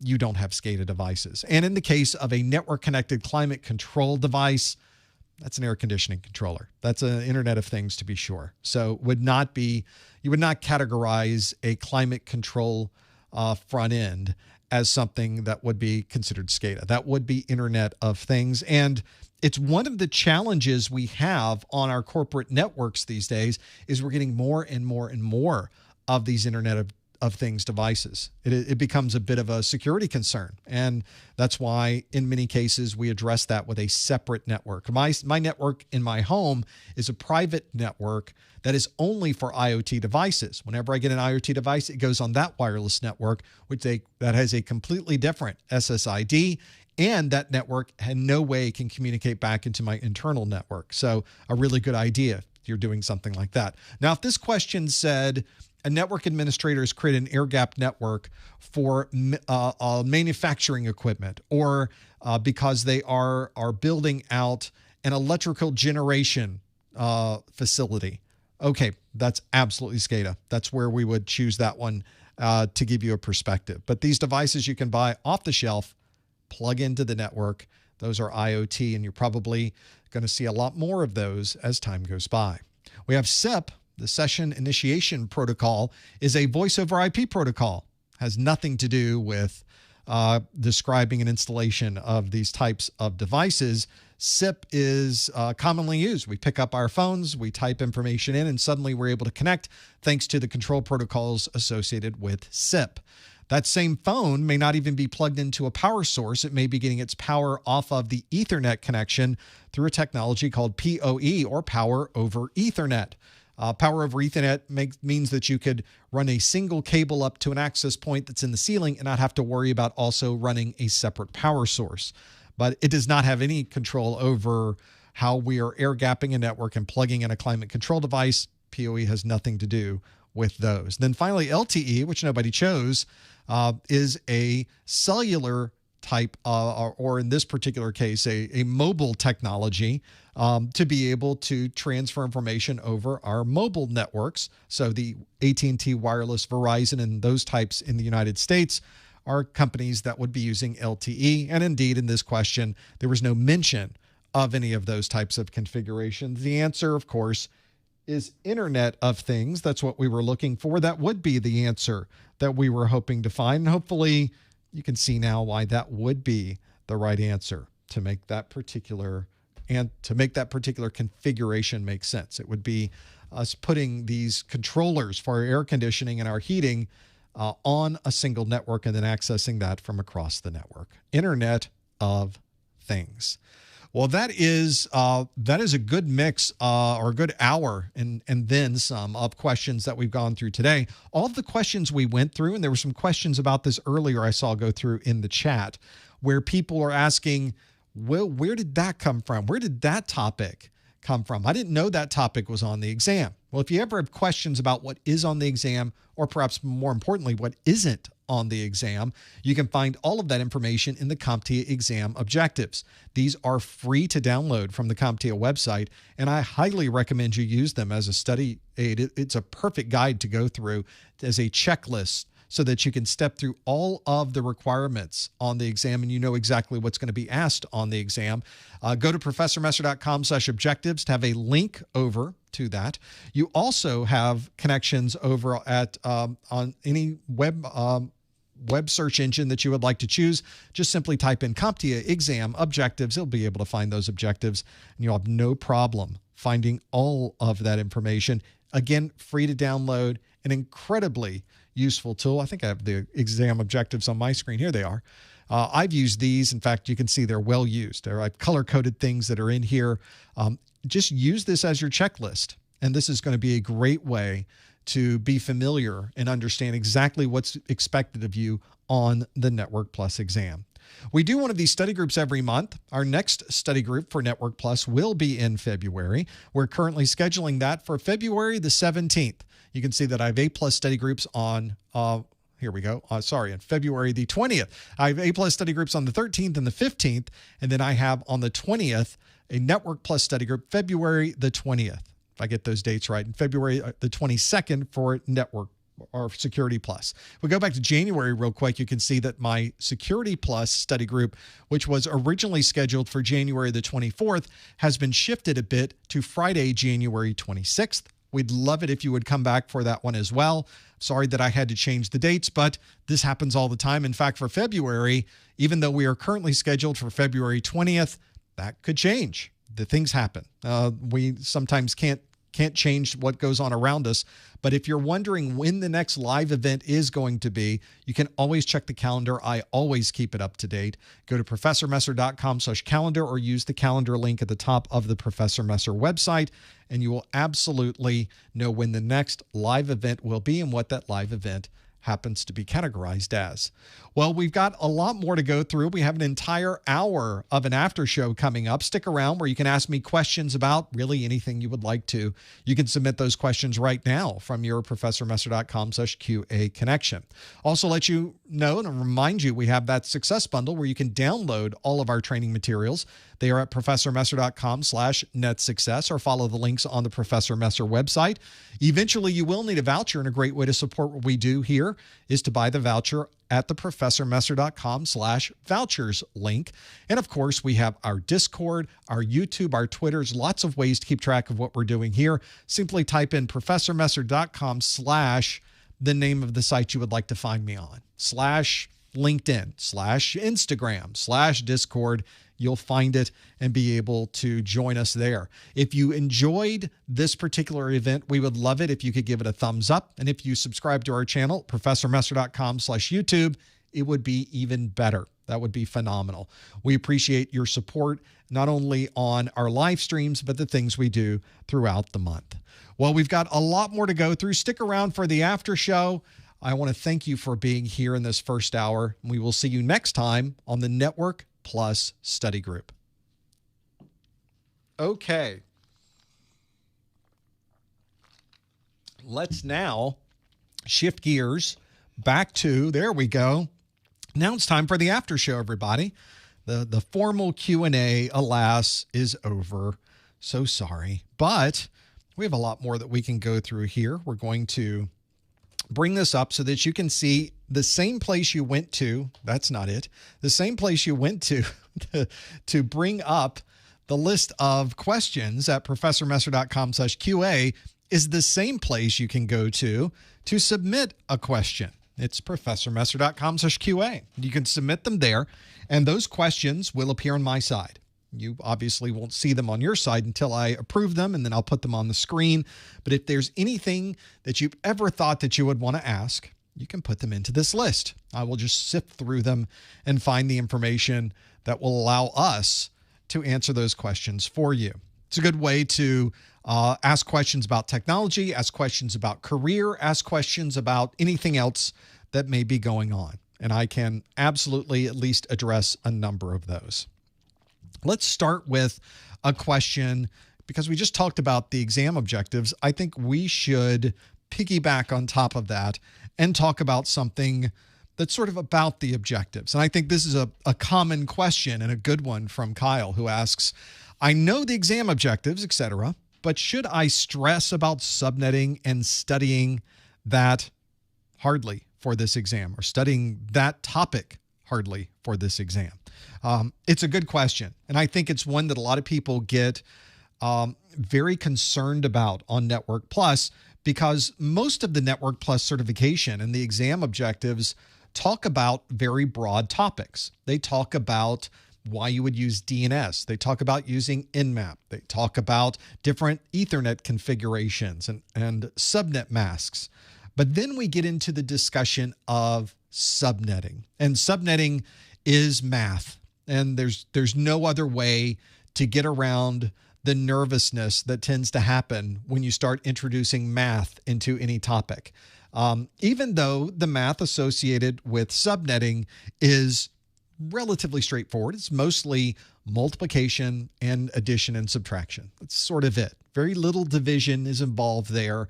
And in fact, a lot of the shortcuts that we've created, especially with subnetting, things like the magic number shortcut or my own 7-second subnetting shortcut, those are just simply ways to perform this with either a minimum or practically no math to be able to make this work. But you really can't do that unless you understand why you're doing it. So you sort of have to start with the manual binary process of subnetting so that you understand, oh, we got a pizza.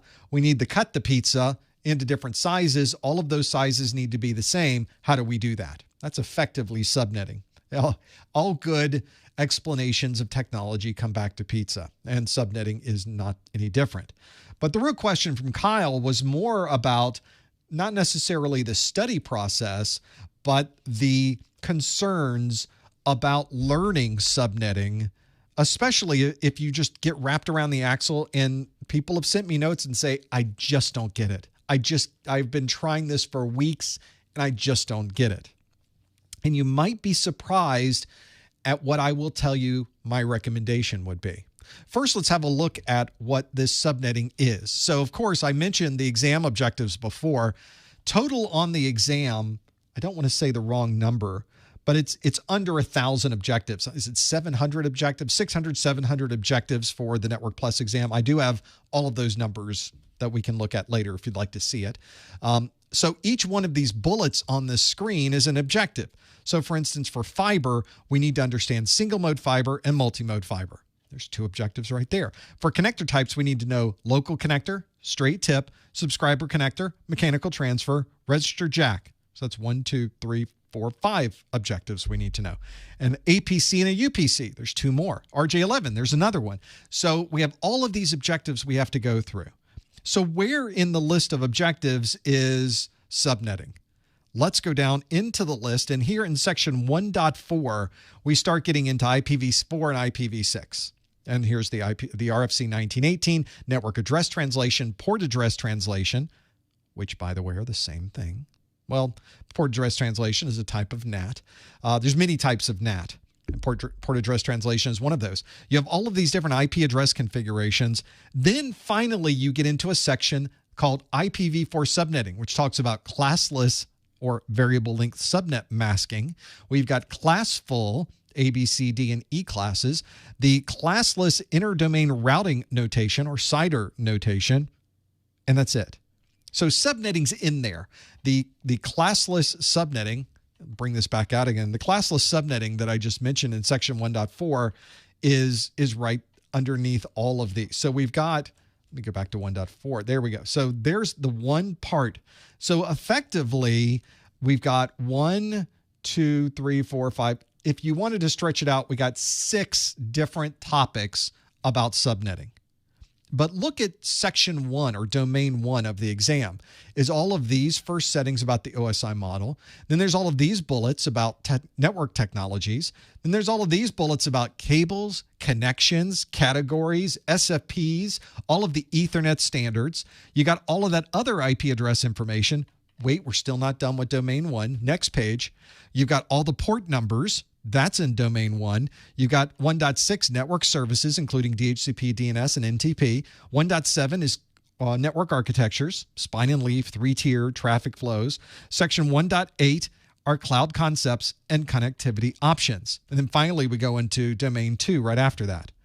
So if we just look at domain 1, subnetting is one of a very few number of different options that we need to know within a much broader, much bigger domain. And that's just domain 1.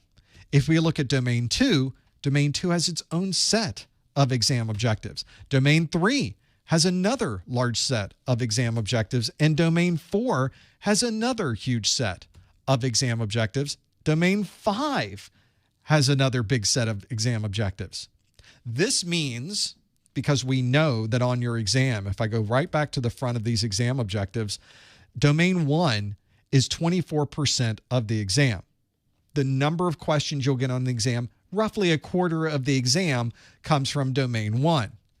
Well, domain 1 is over 100 different exam objectives, which means on an exam of a maximum of 90 questions, statistically, the odds of you getting a question about subnetting, you might get 1 question. You might get 2 questions. Worst case, maybe you're getting 3 or 4. Then you hit just a bad random number generator at that point. I guess you could get, statistically, all of them could be subnetting, I guess. They have that many in the pool. But realistically, we know that that is probably not going to happen. You might get 1, you might get 2. People have even told me, perhaps they violated the terms of their candidate agreement when they told me this, but I didn't sign the candidate agreement, so I can tell you that some people have had no questions on their exam about subnetting because there's so many topics, but only so many questions that can be asked on the exam.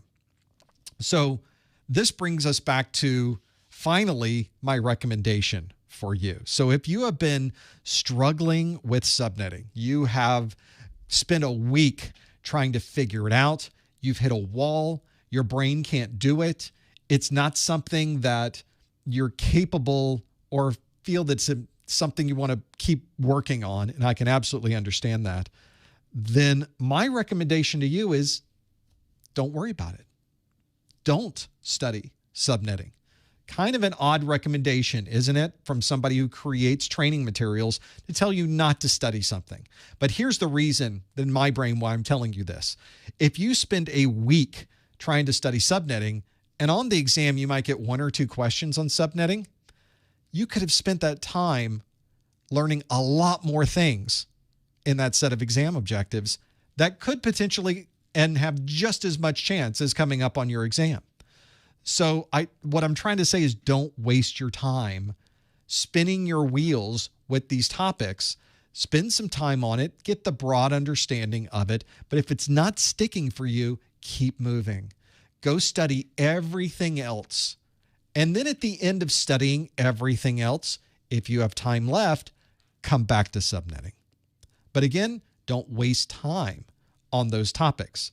You instead want to indeed go back and look at all of these other topics that you could be studying. So it's more of a time motion issue, really. It's more about you spending your time in the right places to learn more than spending your time in one place and just wasting all of this time learning one single set of topics that could potentially not even show up on your exam. So it's an unusual response telling you, don't worry about it. Don't study subnetting. For Network Plus, that's statistically your best shot. Now, if you're studying for a different exam, maybe you're studying for Cisco's CCNA, oh no, you need to know subnetting. Like a lot of that exam. Seems like when I took that exam, half of it was subnetting. I am absolutely exaggerating that. It was not half subnetting. Maybe it was. It was a lot of subnetting on the Cisco exams. So, and indeed, once you get into the world and you start working with these devices and these printers and these routers and these switches and these servers and the workstations and the tab, you're going to be in a sea of IP. There will be constant times when you are trying to determine if a device is on the right subnet, and you will need to perform that subnetting calculation. Happens all the time. So I would tell you, don't worry about it. Just skip over it for now. If you have time, come back to it.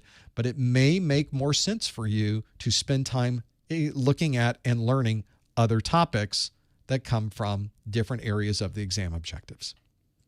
Maybe not the response you were looking for, but I think there's a need to be able to study in a smart way.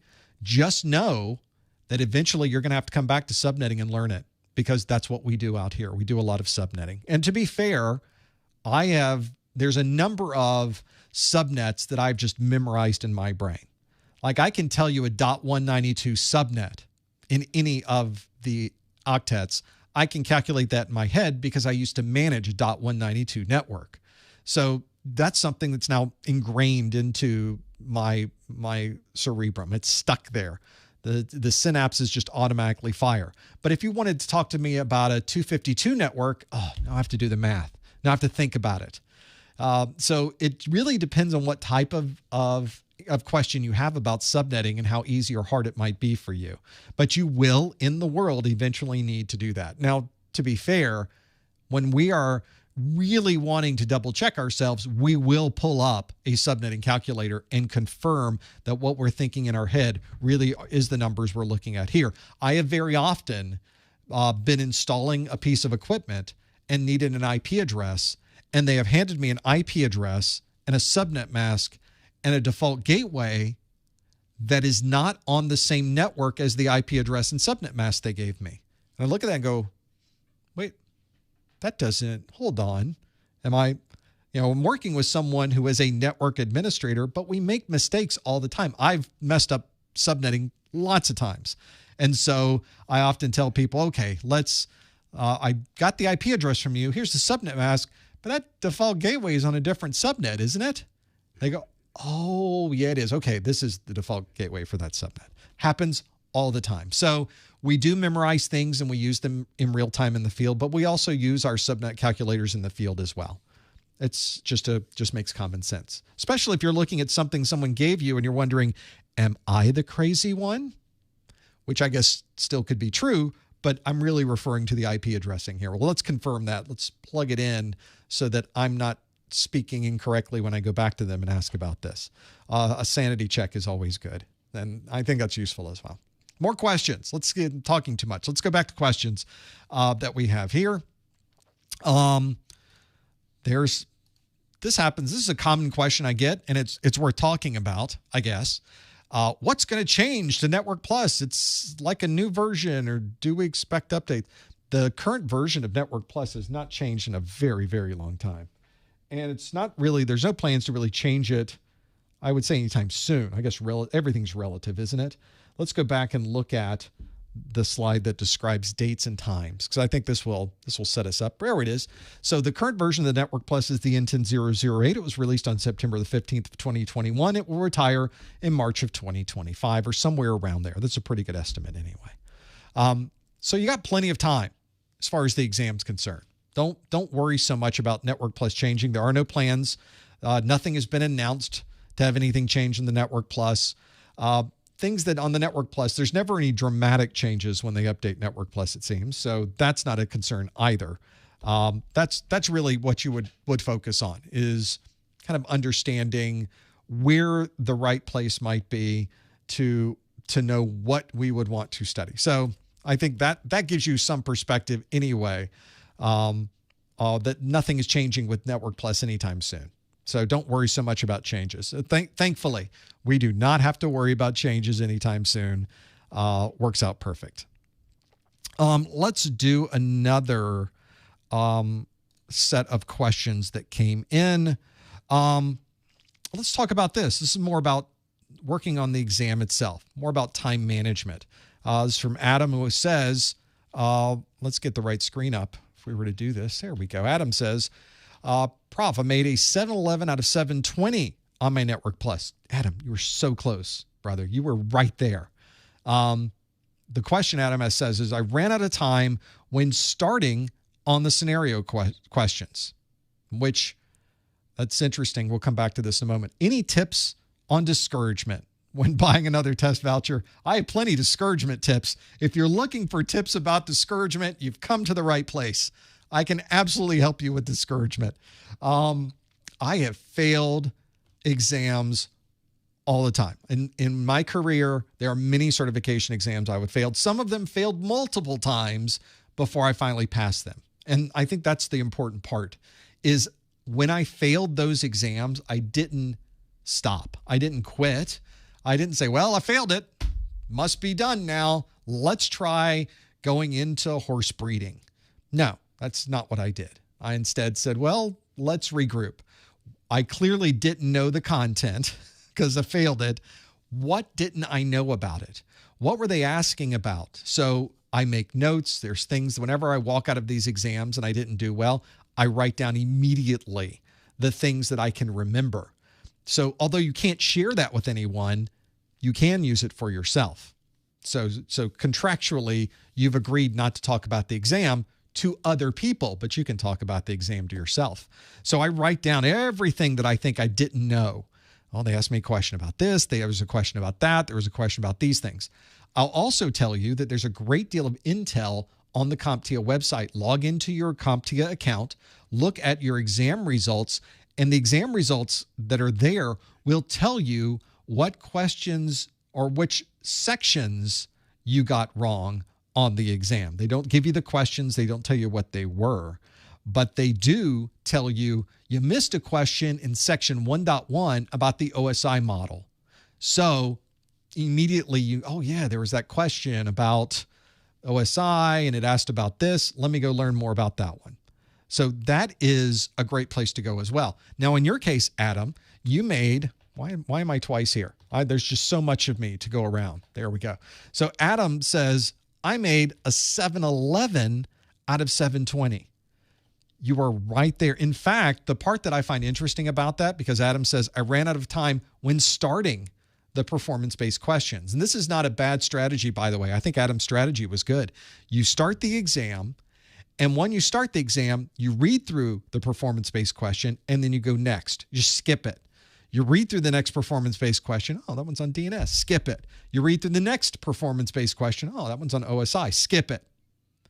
And the reason I say skip it is because these performance-based questions tend to have a lot of moving parts. There's a lot of things. You have to drag and drop a lot of things, or you have to specify a lot of different things. They're a little more involved than a multiple choice-based question. And I think going to the multiple choice-based questions, first, you're in something you recognize. It's something you're very comfortable with. You're very familiar with these types of questions. So we can go through those questions, learn everything, or be reminded of the different topics as we're going through, because you might even run into a multiple choice-based question about DNS. You might run into a multiple choice-based question about OSI.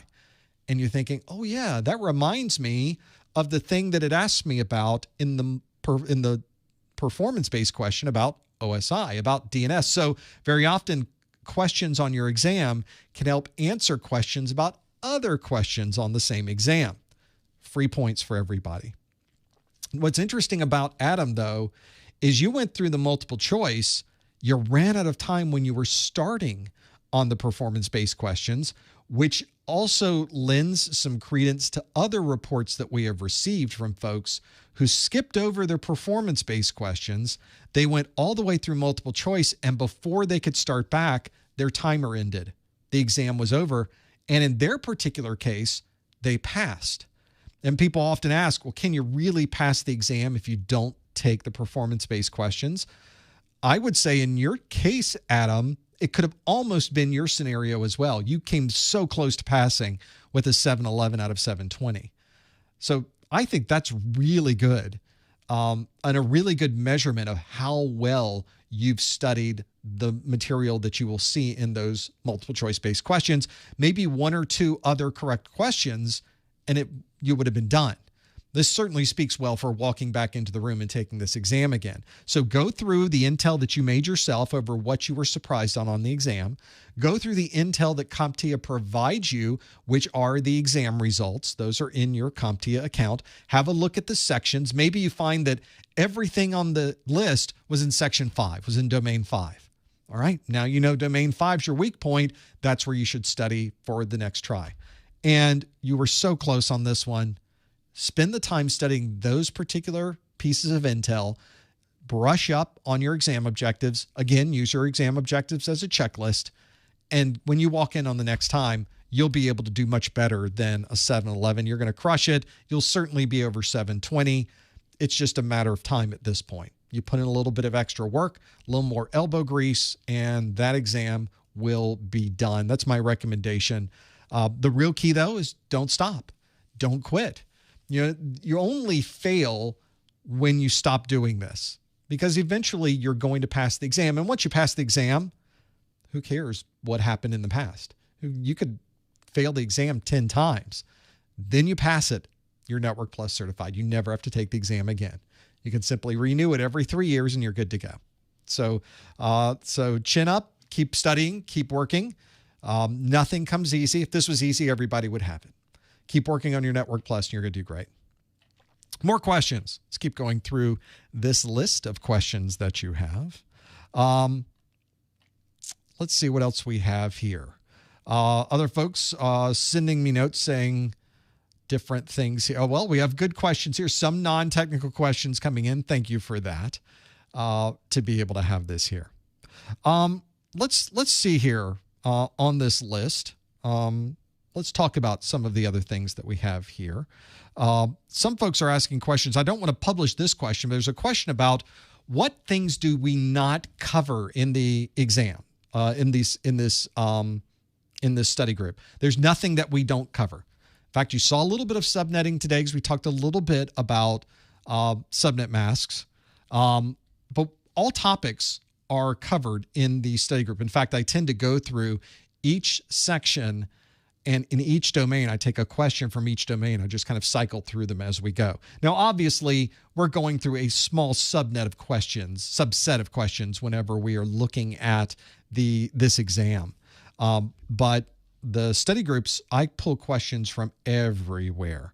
So don't worry that you'll miss something or there's something we aren't covering, because we cover everything. So, in fact, some people have even said, let's do an entire study group where the whole study group is subnetting. I thought that's the only time where I've kind of said, well, we probably won't do that. We probably won't go down that road. But I think you're going to appreciate the idea, because people are so concerned about subnetting that maybe they don't want to go down that road or be able to do that. So I agree. It's probably something I would not do, is an entire study group on subnetting. But yeah, we could do some subnetting questions, and we have before. It's not that we wouldn't. I don't tend to, because it is a small section of a small subdomain of a much larger domain. I pretty much put the same percentage of use in subnetting. And that's why not every question is a subnetting question, because in your actual exam, not every question is going to be a subnetting question. It's just a numbers game at that point. So it's not that I intentionally don't, it's that I try to cover the same percentages as the actual exam. That's the only thing. Other questions. Let's keep going through this list. Other things that are here. Some folks are, this is a perfect question when it comes to talking about technology. This is from Lucky. Lucky has the insightful question. You're spot on. Why has IPv6 been the future for so long? We've been talking about IPv6 forever, it seems, and you're not wrong. Back before the introduction of a Windows-based protocol analyzer, back in the days of DOS analyzers, I worked for Network General. Network General is the company that created the sniffer. That's where that sniffer name comes from. Sniffer is a registered trademark these days of NetScout. NetScout ultimately purchased Network General, and all of those products were incorporated underneath the NetScout brand. So today it's the NetScout sniffer and other similar products. Back in the days of the DOS version of the sniffer, we had IPv6 decodes. We were decoding IPv6 traffic on those devices way back before the year 2000. So here we are in 2024. And in the future, in the near future, we will be using IPv6. We've been saying that now for 25 years. Now, what's interesting, though, 25 years ago, people were using IPv6. They absolutely were. Very much, especially some big corporate entities, big government entities, not corporate, government entities were pretty heavy into IPv6. It solved a number of problems that they had. And so they were using it extensively. And I think that's probably where those decodes came from. And there was a bit of a Y2K, let's update, Let's make sure we're using the best technologies available. There was a little bit of that. What has happened since then, and it happened relatively quickly, is IPv6 was incorporated into all of our large network carriers. So the internals of the AT&T network, the internals of the Verizon network, the internals of the Sprint network, all of these networks now, and including you could put cable companies into this scenario. They are effectively some of the largest ISPs in the world. So Comcast, the internals of the Comcast network are all IPv6. If you go talk to those network administrators, and I have, they will tell you, well, your product has to be IPv6 ready. It has to be IPv6 compliant. We'll run it through a bunch of IPv6 tests.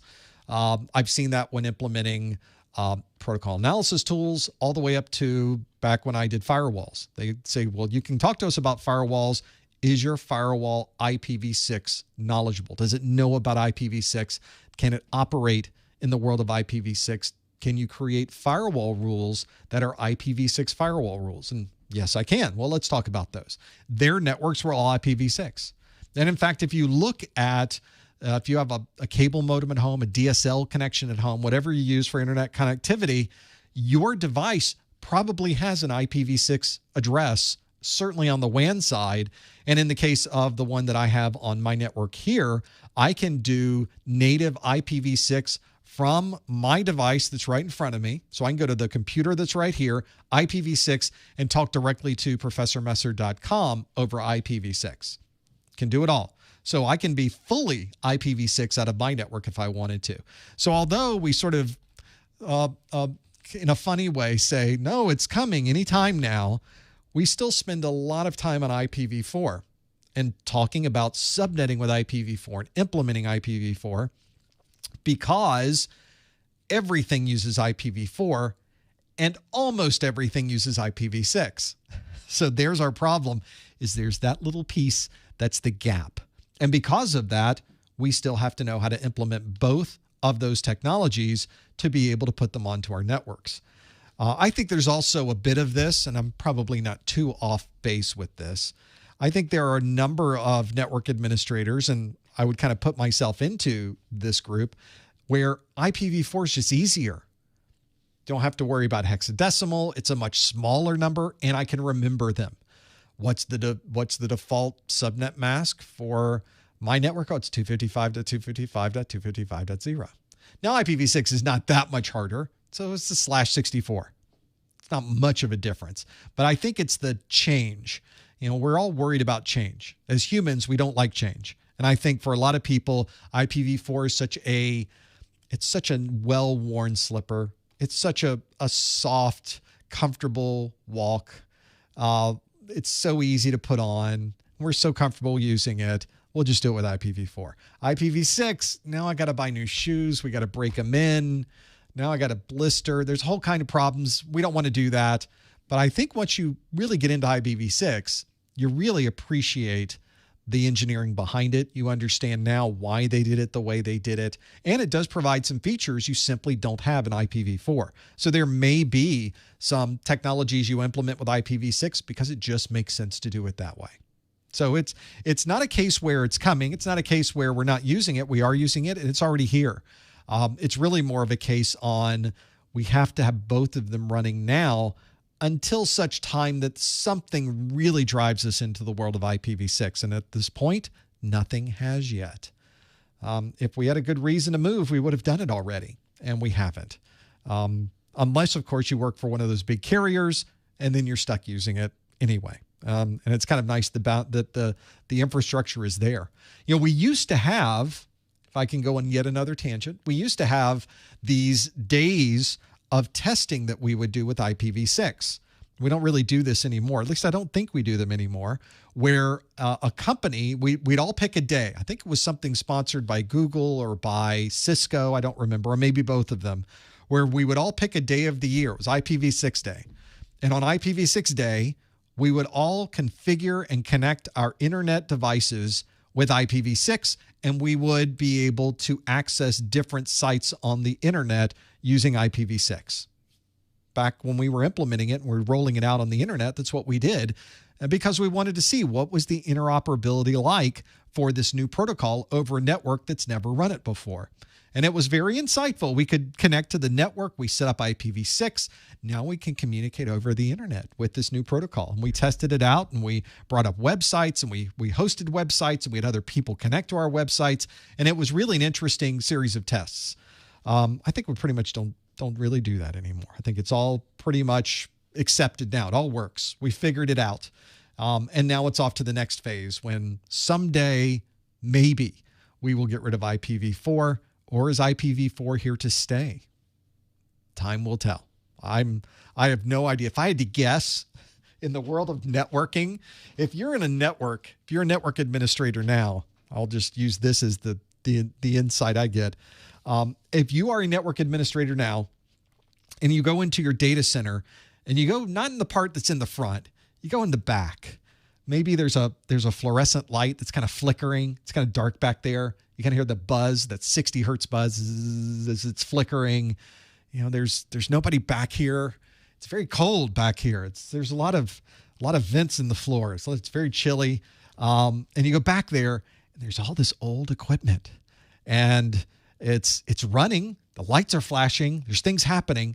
There's an old T1 line. Somebody has got set up an old 10 megabit Ethernet hub. Somebody has got this configuration that's a Windows NT server that's on an air-gapped network. There's this old equipment back in these networks. And because once we implement these technologies, it's very hard to pull these out of a network because they're running some type of corporate system, some type of production system, maybe a very important piece of software that we simply cannot convert off of those older operating systems. Those I have been into hundreds and hundreds and hundreds of data centers in my career.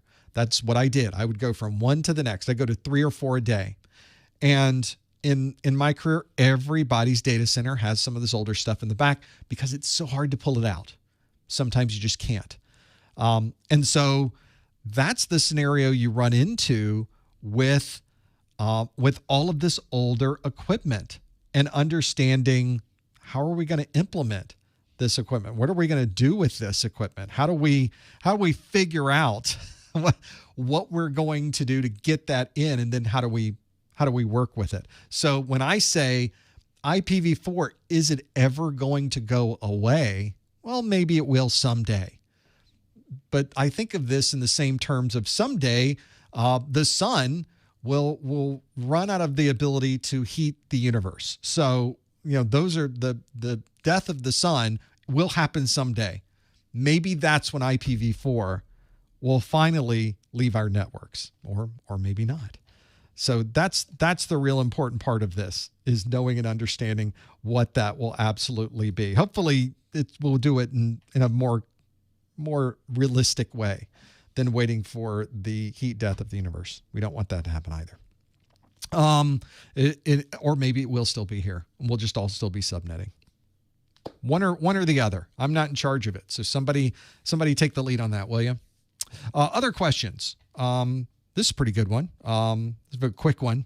We'll answer this one and keep it going. It's from Matthew, who asks, if I go back and watch the previous study groups, will I receive the CEU from you if I contact us, to the super secret code, to the thing we talked about? Yes, you will. In fact, if you're watching a replay, the only way to use that and submit it to CompTIA is they require that I send you the email. You have to get that from me if you want it to count for a replay. So if you are currently watching this on a replay and you want to receive a CEU, you can't just say, well, I watched it, that's an hour. No, CompTIA doesn't take that. You have to get an email from me. So yes, I will absolutely send you that CEU email. All you have to do is follow the same instructions on that event. Just pay attention, make sure it's usually the same process, but it's a different code each time, or almost every time. So make sure you pay more attention with the codes than sometimes I do, and you'll be fine. Usually it takes me, again, about a week to send these off. So don't worry. I will get them done. I go through all of them. But if you have questions about it, you can always hit the contact us and ask me a question about it. We can do that too. The CEUs, for those of you not familiar, or you missed that part, are continuing education unit credits. They're used as a renewal currency, if you will. You collect CEUs and you turn those in and you can renew your certification. Unfortunately, you can't just watch replays of the study group for that. You have to take it from different categories. So a webinar category is the one that I provide. Even though it's technically, I guess it's a webinar. I don't like the term webinar, just it doesn't describe what this is, but that's the category that it falls into in the CompTIA CEU documentation. So yeah, absolutely send me a CEU and I will send you all of those. The CEU that you're using, the renewal that you're using, is based on the highest level of certification that you have earned. So if you have the A+, you're obviously collecting CEUs to apply to your A+ renewal, the certification renewal. If you have the Network Plus, you don't have to renew A+. Once you renew Network Plus, A+ is renewed automatically because Network Plus is a higher level certification than A+. So all you have to do is renew your A+, and then everything else underneath that will renew automatically. If you have A+, Network Plus, and Security Plus, you need to renew your Security Plus, and it renews the Network Plus and A+. The hierarchy of those is on the CompTIA website under the renewal section. They will show you what certifications will renew other certifications. So you can figure out based on what you have, which one is the one at the top of the list, and then you just focus on that one, and you're fine. Other questions. Let's keep going. Other questions. I have lost my microphone. So you haven't lost my microphone. I can't hear the microphone. So that's the only problem. There we go. Next question on our list. We have a lot here. So other things that are here. The ones that I have on this list, there's some talking about certifications. We can talk about those. Some people are asking questions about Discord or access to Discord or what can I do with Discord. You can always hit the contact us list at the top of the website and send your question that way, especially for administrative type questions. That's probably the best way to do that. Other questions. Let's go through this list. To follow up on that CEU question, the use of the CEU is determined by CompTIA. So if you're watching this event and you're wondering, can I use this event as a CEU to renew my Security Plus?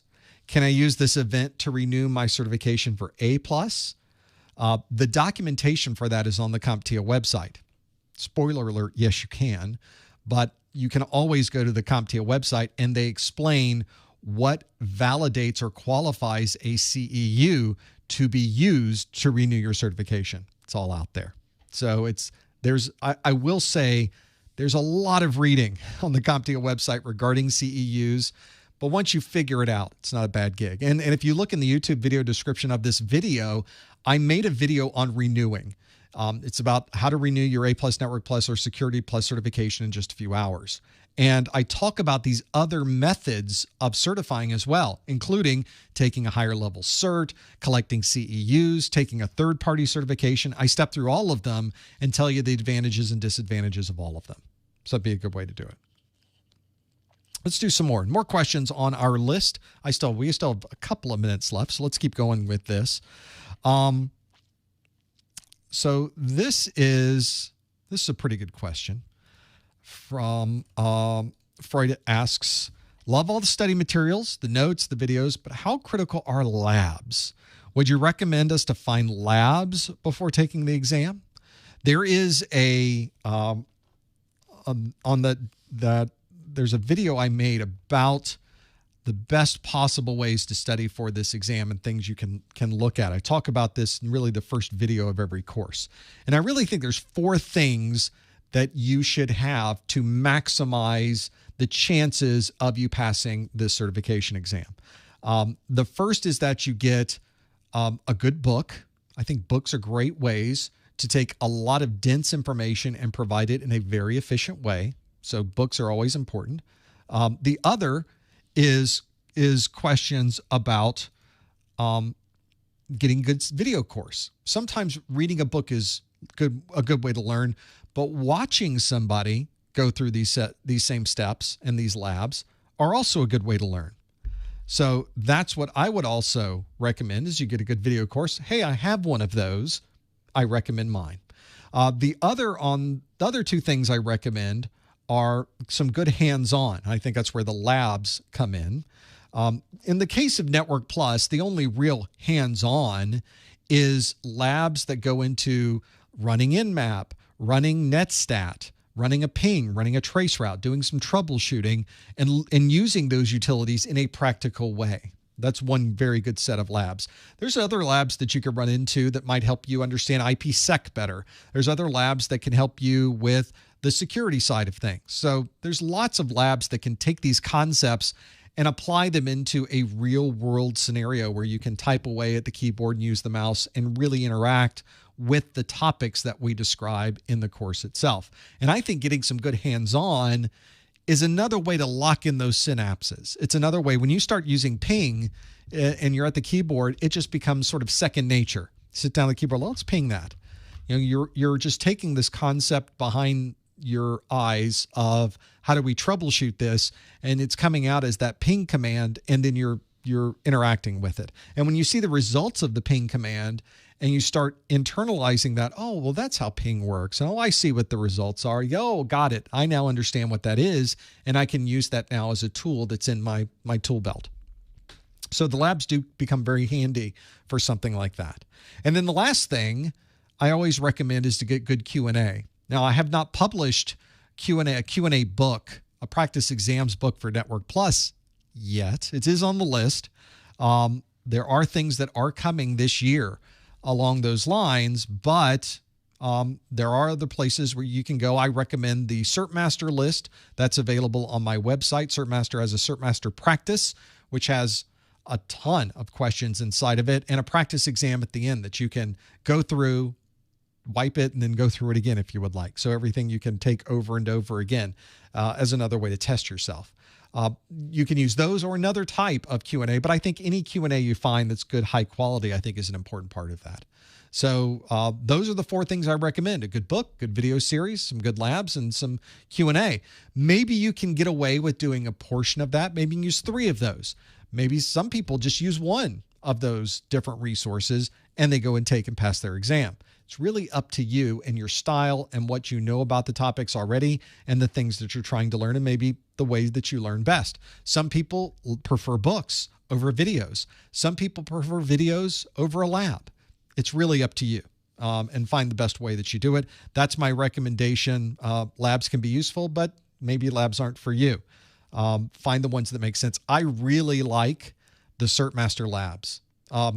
The CertMaster practice is okay. It's not bad. It's a good practice, and it does have good questions in it.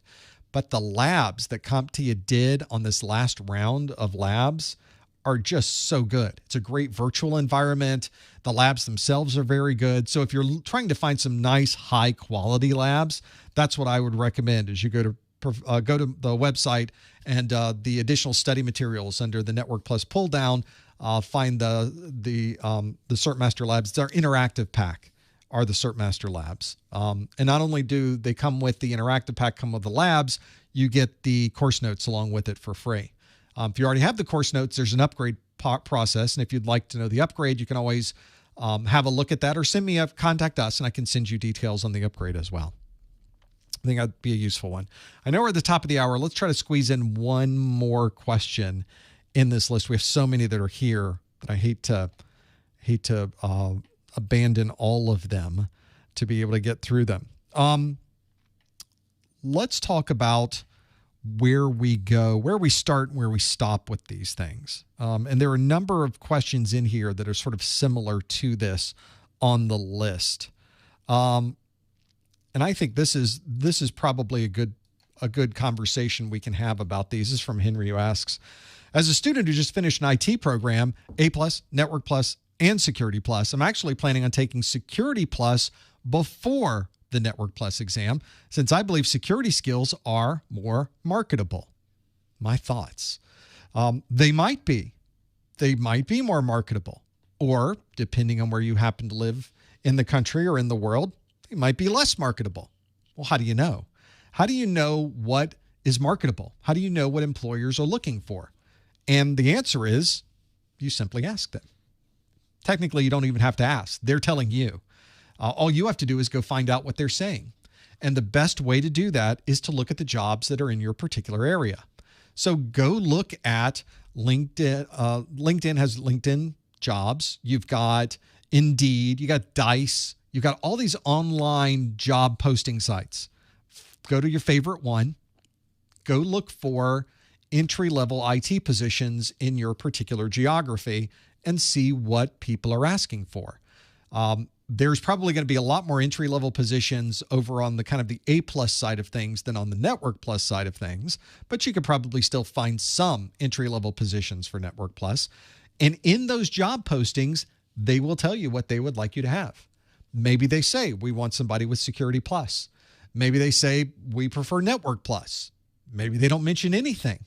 Or maybe they talk about a certification from another area. Maybe they talk about Cisco. Maybe they talk about Amazon. Maybe they talk about Microsoft. The question is one that changes depending on where you are as well. And that's why I mentioned geography. Let's say that you lived in the Washington, D.C. area here in the United States. Because there's so much federal government in that particular geography, and that the Department of Defense requires at a minimum that people have a Security Plus certification, not A+, not Network Plus, Security Plus.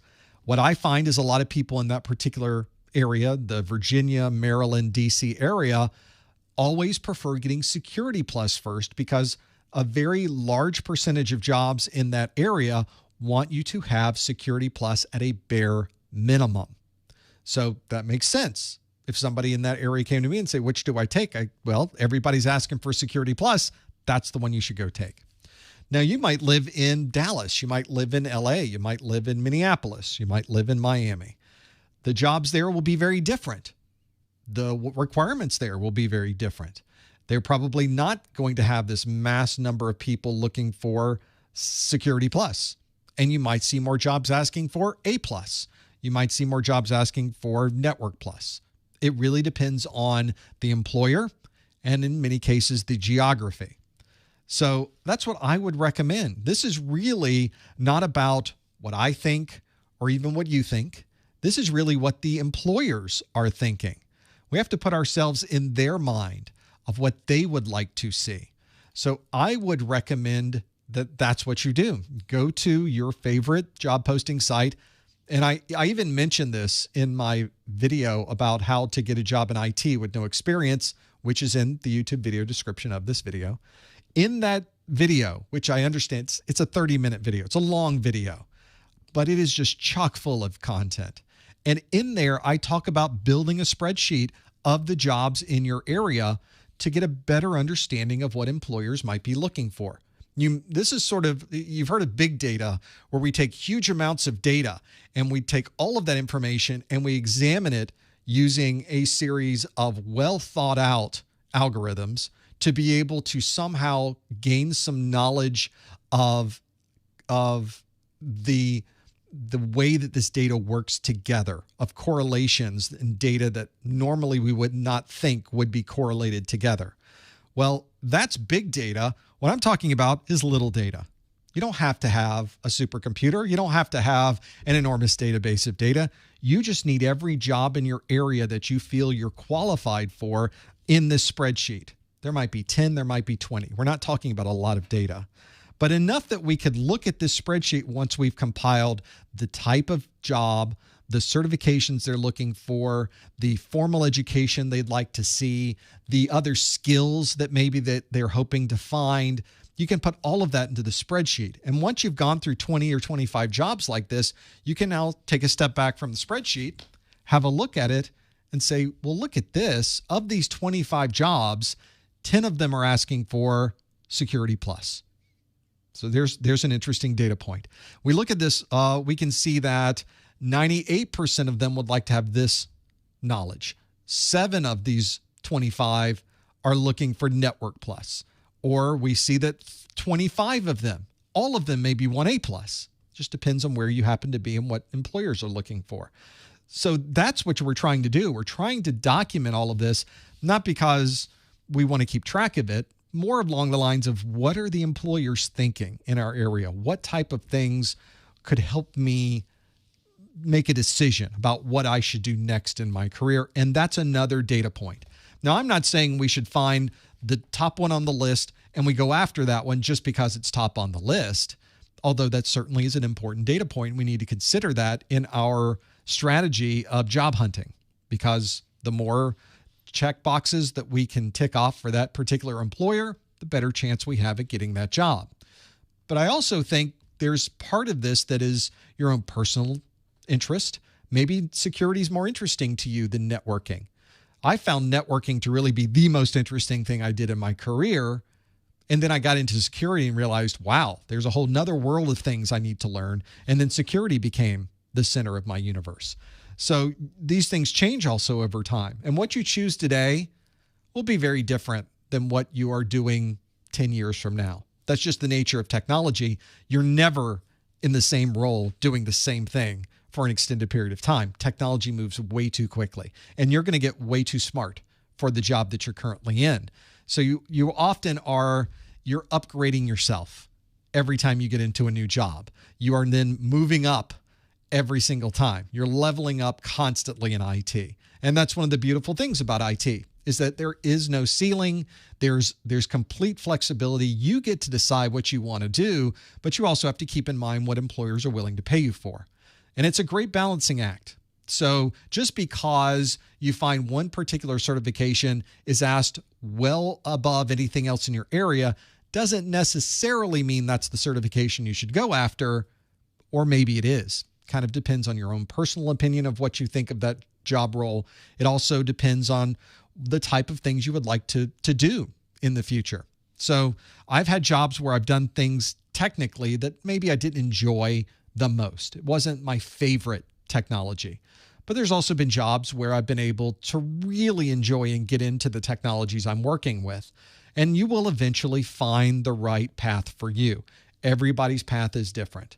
IT is one that gives us so many different options, and so many different organizations need these people that are technical, that I think this is where we really have to look at a combination of different variables to come up with the strategy that makes sense for us. And sometimes we pick right, sometimes we don't pick right. But one of the great things about IT is if we don't pick right, we can simply redirect ourselves, find a different one to go after, and that's our new path.